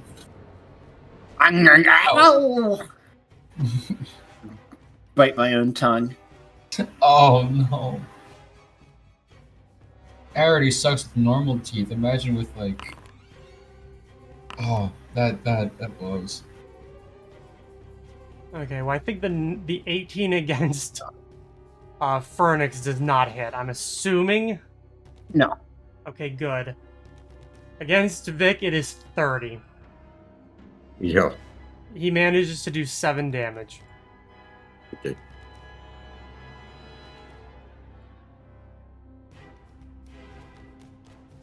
I guess he's gonna try and follow up with neither of those hits. So, Sven, you were up. I'm Laying gonna. on the ground. He's not laying on the ground anymore. No, he managed to get up. That's why everyone got an attack of No. opportunity. No. Okay. Drop.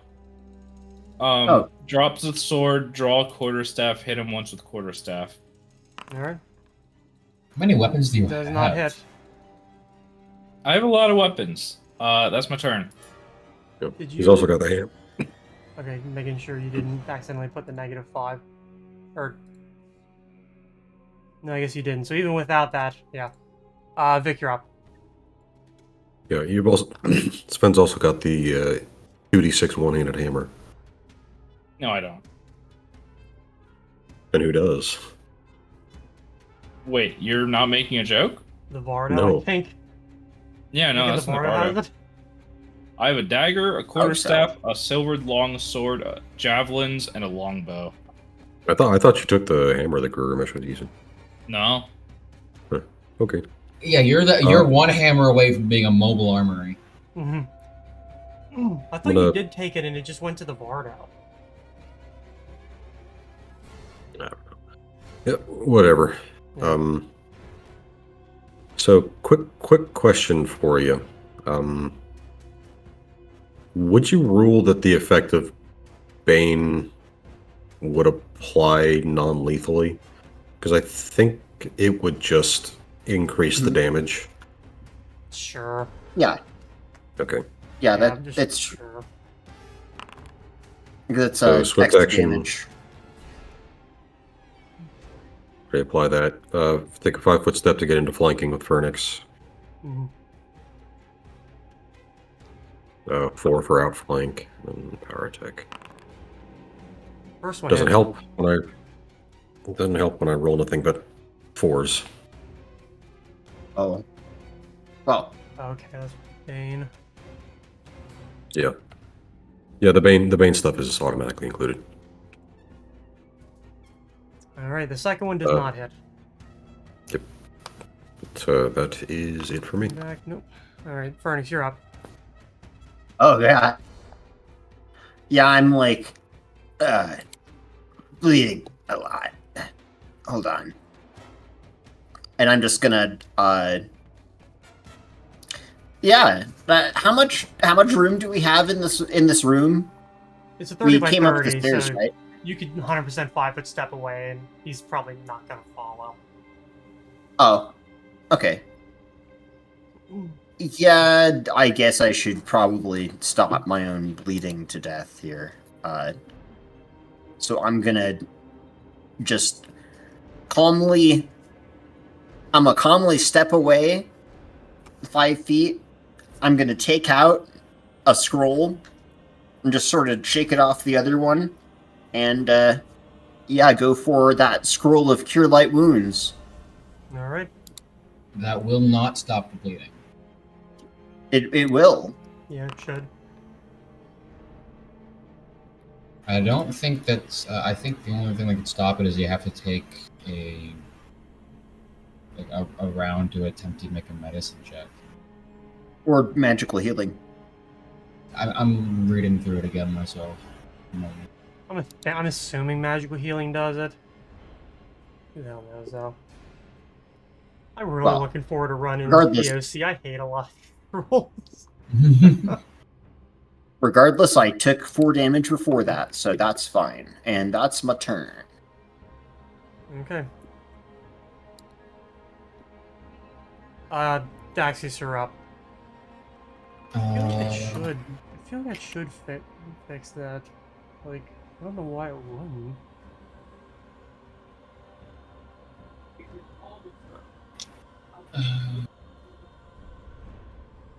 Oh, no, you're right. Or the application of any effect that heals hit point damage. Okay, I'm wrong.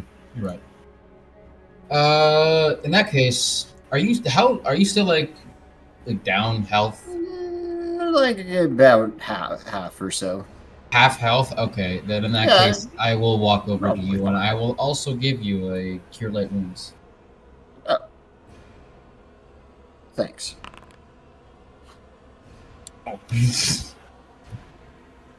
It's something. Still helps. Oh, I fucking hate this guy. Another use of Bark from Stun. Make sure you guys are adding that to your rules as well. And just say to say to Vic and Sven, you two mind hitting him a little harder? Vic has been stabbed several times, and Daxis is just dancing and talking shit. And Daxius may think that he's going to get it next. I immediately regret saying, like, oh, shit. Right. He's in a mood. Alright. Somehow I lost Inspire Courage on my buffs list. Oh yeah, has everybody had that on their list, by the way? Have what? Inspire Courage. Fire courage. As I thought I did. No, I have it on. I don't have it haven't. turned on. probably should. Yeah, if I ever say Would I'm be good. doing Inspired Courage, Oh, I I should have it. probably Yeah. add it, make it active. Yeah, I've got it. I've noticed. I mean, I get it. There's a lot to keep track of, but people tend to forget, and it could be one of those things that makes or breaks a roll. I just want to make sure we're hitting all our hits. Yep. It also applies to Charm and Fear effects. Oh, does it? I didn't even know that actually. Yes. Morale bonus on saves versus Charm and Fear effects, and a competence bonus on attack rolls and weapon damage rolls. Oh, there we go. So it technically applies to spell attack rolls, but not spell damage rolls as well. Unless it's a ray somehow. Vic, you're gonna take another 7 as he stabs you, and then the second one just clatters uselessly off your body, and that's his turn. Sven, you are up. Everybody Okay. has The enemy. Inspire Courage now. Uh huh. Find it. You said 6 damage. 7. 7. Do I hit him? First one definitely hits, that's for sure. Is that with the? That's my turn. It is. It's not what I assume you meant to do non-lethal. Yes. Sorry. Do I also take the penalty if it's with the bludgeoning? Yes. Oh. Unless a weapon explicitly says it's non-lethal. It is lethal. Then I guess that's a 28 instead. Oh, okay.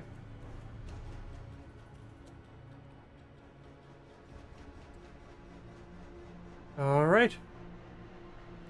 Vic, you're up. Okay. So he's not got sneak attack on me yet, has he? No. I didn't think so. Let me make sure that that's...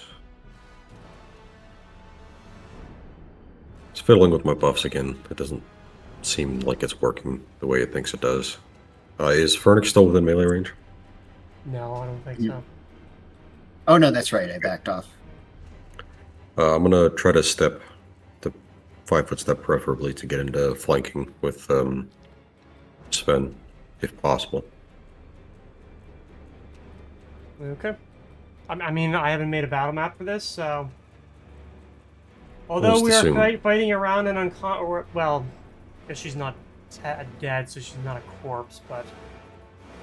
This is really weird. Either way, go ahead.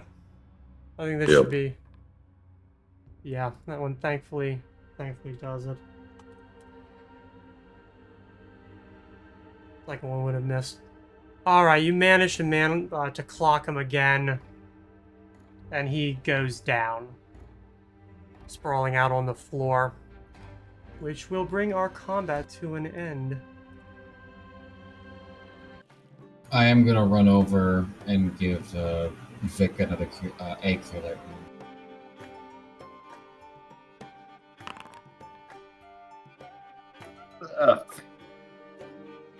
Ow. Yes, we're gonna be enjoying that one for a while, I imagine. Well, if you couldn't tell, he was dominated. He didn't have his wits about him. I see. Jesus. Well, Well, yeah, I'll probably get him tied up. Are the plants still doing their thing? Technically, We've just been yes, breathing in the poison but you this whole weren't- time. It's not a poison, it's a soporific pollen, so it would have made you sleep, but you managed to all save on it, so you're immune to it for 24 hours. Oh, okay. You want to roll each 3 more times to do a 1 per plant, but the DC's 14. Well, no, I guess I raised it to 16, but I think everyone here should hit a 16.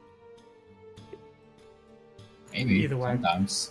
most of the I time. mean, whenever you're rolling 3 times, you know, one of them's gonna be rough.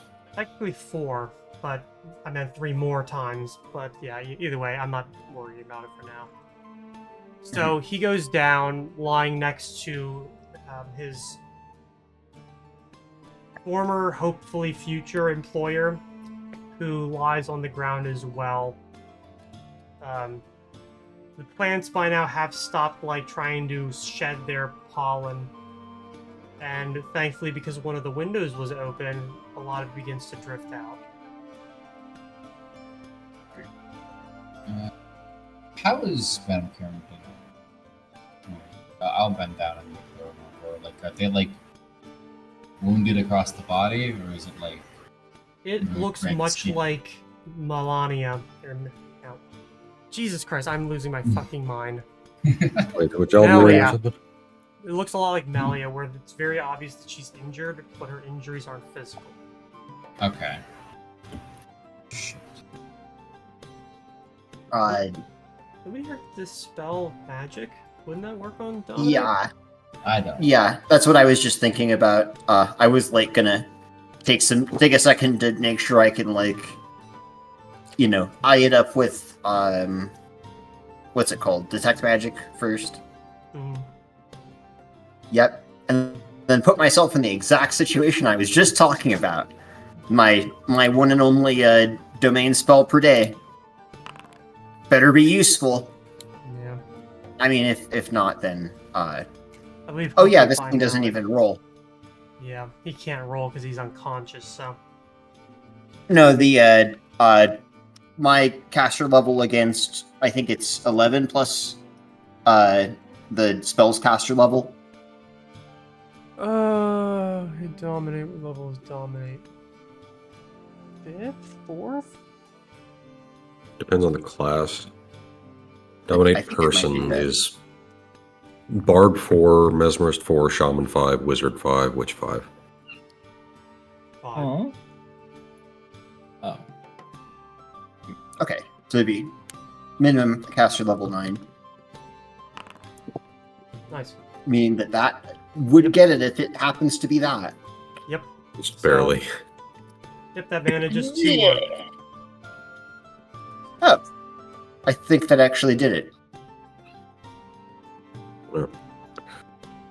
Guess we can try to wake him up.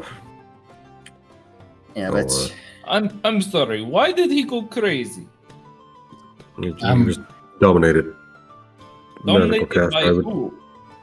I would presume one of the less than pleasant dream fellows that ravaged the store yesterday, or this last night. So just I'm things that suspecting. we can't see right now? They're probably not here right now. He was probably already dominated. right. And Vic is just saying this as he's preparing the spell and casting it on him.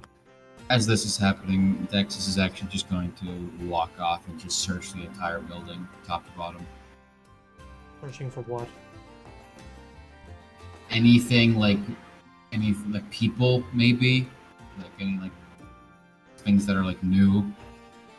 No, I mean, well, there's not really a lot to the Aneromancy portion, and thankfully nobody else is still here. It seems like those who were able to leave of their own accord did so, and those who couldn't were removed by now.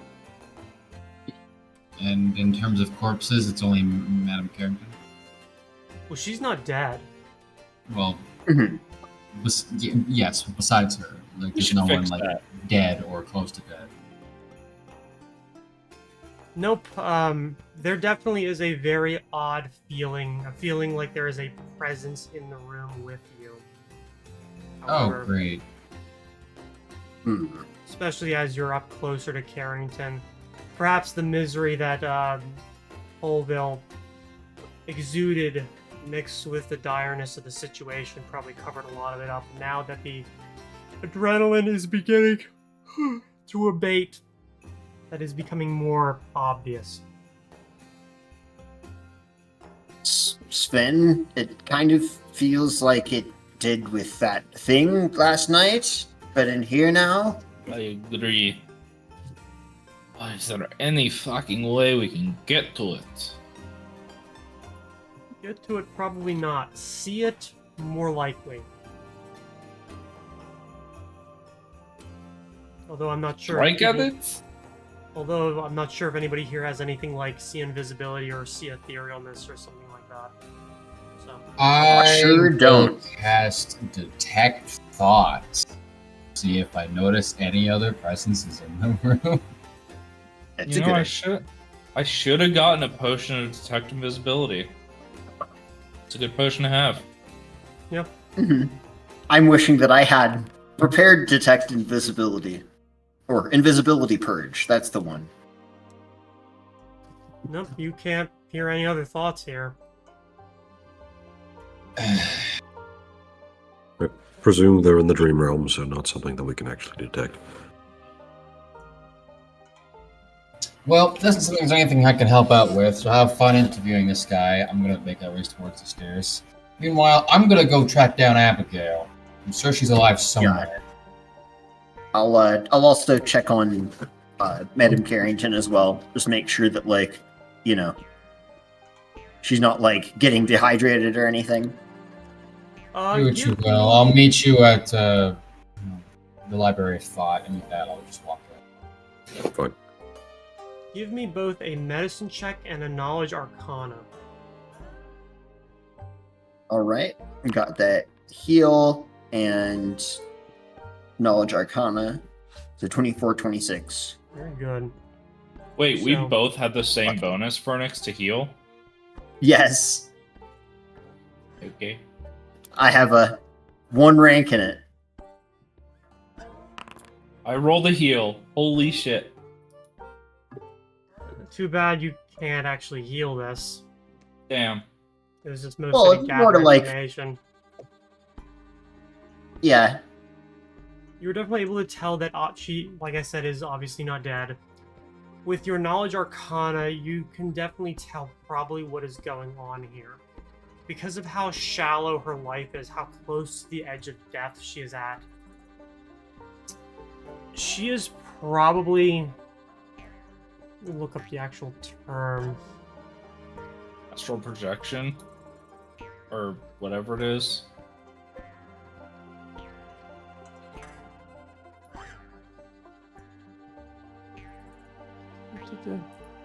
She is suffering under the effects of the Night Hag's dream haunting, where she is having her constitution slowly drained. oh. That's really bad. She will lose 1 point of constitution per day, one of which has already happened, until she dies. And, like, how much do you figure that she probably has in the first place? Oh, man. Probably 8 at most. I would assume less than that, like fucking Yeah. 6 maybe. Yeah, you lose, like, 6 to all your physical ability scores at the biggest age category. Well, she's not old. She's like Oh. 45. Oh, really? She's I just thought she was, like... No, she's functionally just quadra. She has basically what Stephen Hawking's had, where she's just slowly Okay. losing the ability to control her own body.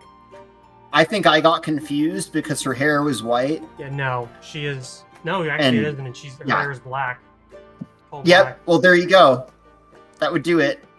So yeah, no, she, while she definitely lacks the ability to control a lot of her body, that does not necessarily translate into a weak, like, constitution or her age. She's just, unfortunately, disabled. Well, this really sucks for her, but on the plus side, she might actually be okay, relatively. For now. It's within our power to do something about it anyway. They seem to be needing that ritual decoded faster and faster.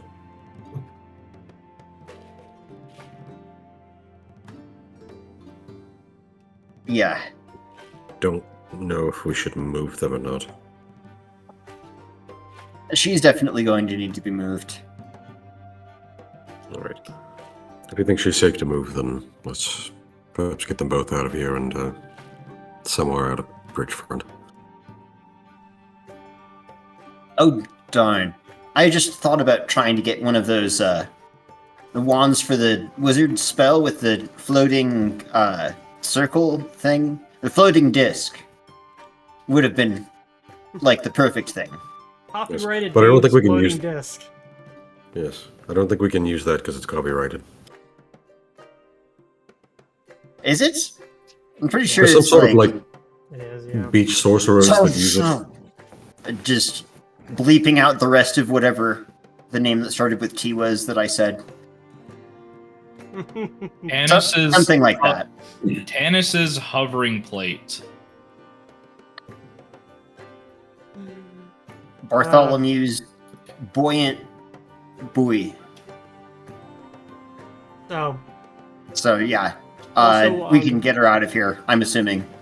is one of those healing spells for Melt for Colville? Yes, the one that Vic cast was waking him up. Okay. It takes a Theoretically. little bit for, like, the spell to sink in, but then obviously for him to slowly regain consciousness. He is definitely still black and blue, and obviously it'll take him a day or two to get back to, like, being not shitty, but his eyes open and he doesn't seem... He definitely still seems miserable, but in a, you know, human kind of way. Sorry about that. It was, you seem to have been, dominated by something. Yes, well, it was sort of a parting gift from the man. I figured as much. Well, it should be gone Right. now. The Phoenix dispelled it. Oh, thank the gods. His eyes, however, go to her, to Carrington, and says, "Please, gods, don't let this be our fate." We think she may have at least a few more days. If we can finish decoding the ritual and take care of things, we should be able to help her. It'll only take hope. 4 more days. And I pray to the gods that you succeed. Well, so are we, if it makes you feel better. Yes, so I'm not exactly proud of myself, but well, I don't know what I was going to do. Sven is cursing to himself Nothing under you his could breath, do. putting his weapons away. I've been afflicted by the same thing myself, and just heal everyone. 13. Not really a lot of control that you have over it, so don't worry about it. He slowly I have to gets... say, really got me between the ribs. Yes, well, sorry about that. I used to be a different person when I was younger. It was a good hit. He, kind of, crawls on his knees over to her and, picks her up to, put her back onto the fainting couch. And, moves her body until she seems to be in a more natural pose where if you were to glance at her, you might just assume she was asleep. We're thinking it might be best to move her out of Bridgefront, away from the source of the dream realm. He, sniffles and wipes his face again and just sort of nods without saying anything. Is there somewhere you can take her? If not, we could find residence over at Bannerhome. I think it would be better if she went to Bannerhome. There'd be more people there. All right.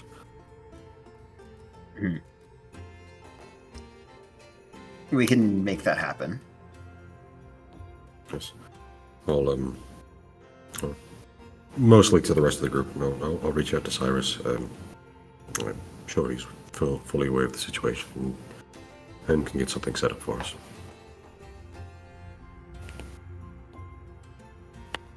Okay. And Vic just kind of steps outside to, do his call. The response doesn't take long Yeah. to come back, and it is simply... Yeah,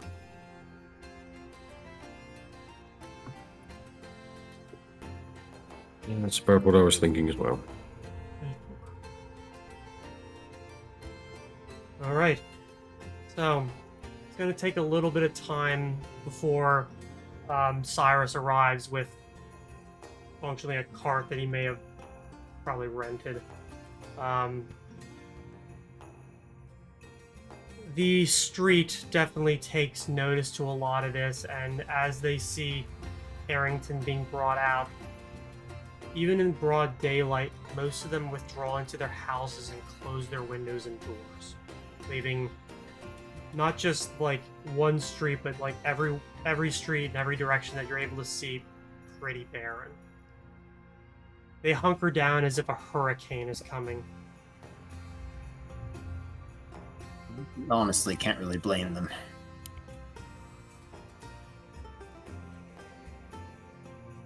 Well,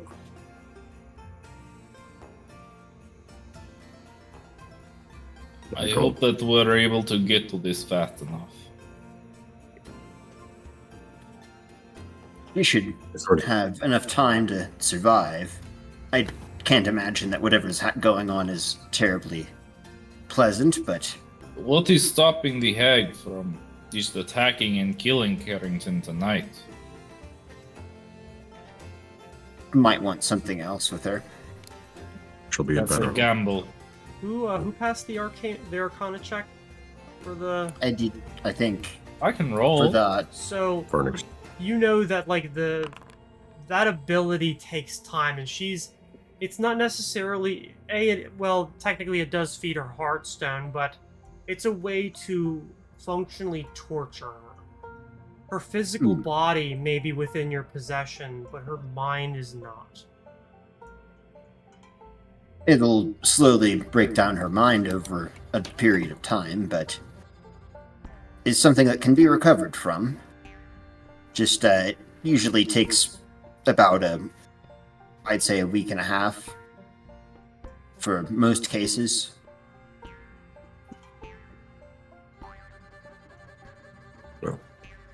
I think that this might take 3 or 4 more days. There's no telling what will happen in that time. I think we really need to figure out. We can't just leave Mdme Carrington and pray. So many people are going to die without her. Even if she survives, the amount of death. No, I think we need to figure something else out rather than just wait. I'm going to stay here in Bridgefront and try to get as many people out of the area as possible. I don't know how many will listen, but I can give them an incentive to do so. The rest of you, Sven, you just need to finish working on that ritual as much as possible. I don't know about the rest of you. Whatever, I'm leaving. Maybe. Right. Maybe see if there's any way we can house more people at the at Bridgefront, but well, not my call really. Well, I'm losing daylight. I should study more. I hope that you, Phoenix, or Daxius, or I hope that you lot are able to figure out what to do. I need to study. Right. Still burning daylight after all. Alright. I guess people begin to split up to do their own thing. I'm assuming at least everyone is riding back to Bannerhome with Cyrus in the cart. I accidentally closed out of the foundry. Cool. Vic probably was going to stay to try to get people out of the area, just convince people to leave, but unless there's something that needs to happen at Panorama Who's first. leaving the area then? Yeah, I will. Okay, Phoenix says, Sven, I'm assuming you are, so you can go study the book. Mm-hmm. Okay, Daxius? Muted. Muted. I went off to go find Abigail. Okay. So I don't know how long it'll take. It may take a little bit, but if everybody splits up to do their thing, 2 of you riding with Cyrus in the wagon, he, like, under that hat just kind of looks at her, looks to both of you, and kind of has that look on his face like shit's about to get real bad. Doesn't say a word, but just that look on his face like, fuck. Vic, you're gonna go about trying to convince anybody that they need to leave. And Daxius, I'm not even gonna have you or bother having you roll a knowledge local. I'm assuming you're gonna go to the bookstore first. So Yeah. and as everybody splits up to go to do their own thing, that will be where we end for today. We're ending almost on time this time. Yeah, I know. Yeah. Things have definitely gotten a little more strained, and, well, if the warning from Dorian and the situation wasn't, strained enough, now it's even worse. Even with I'm the sure it'll be best of fine. your ability, I'm pretty sure everyone here understands that a lot of people are probably going to die, not of your own accord. Oh yeah, Hmm. that's why it's kind of part of the reason why I've sent people out to try and find people, but it hasn't gone so well. Yeah. So, hopefully next week, spend some time, get closer to the actual ritual, begin planning your incursion into Caligaro's dream realm, and hopefully, assuming everything goes relatively properly, put an end to his reign. But we'll see. Thanks everybody for playing, and thanks everybody for watching. So catch us next time.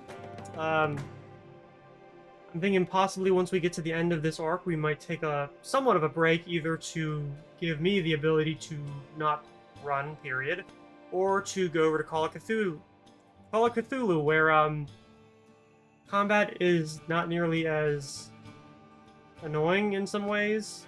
It still has its rules, but it's not as figuring out where positioning is and worrying about battle maps and things like that. So maybe that'll be of interest to some people, so tune in once we go to that. But until next week, catch us then. Good night. Bye. Later. Peace. Peace.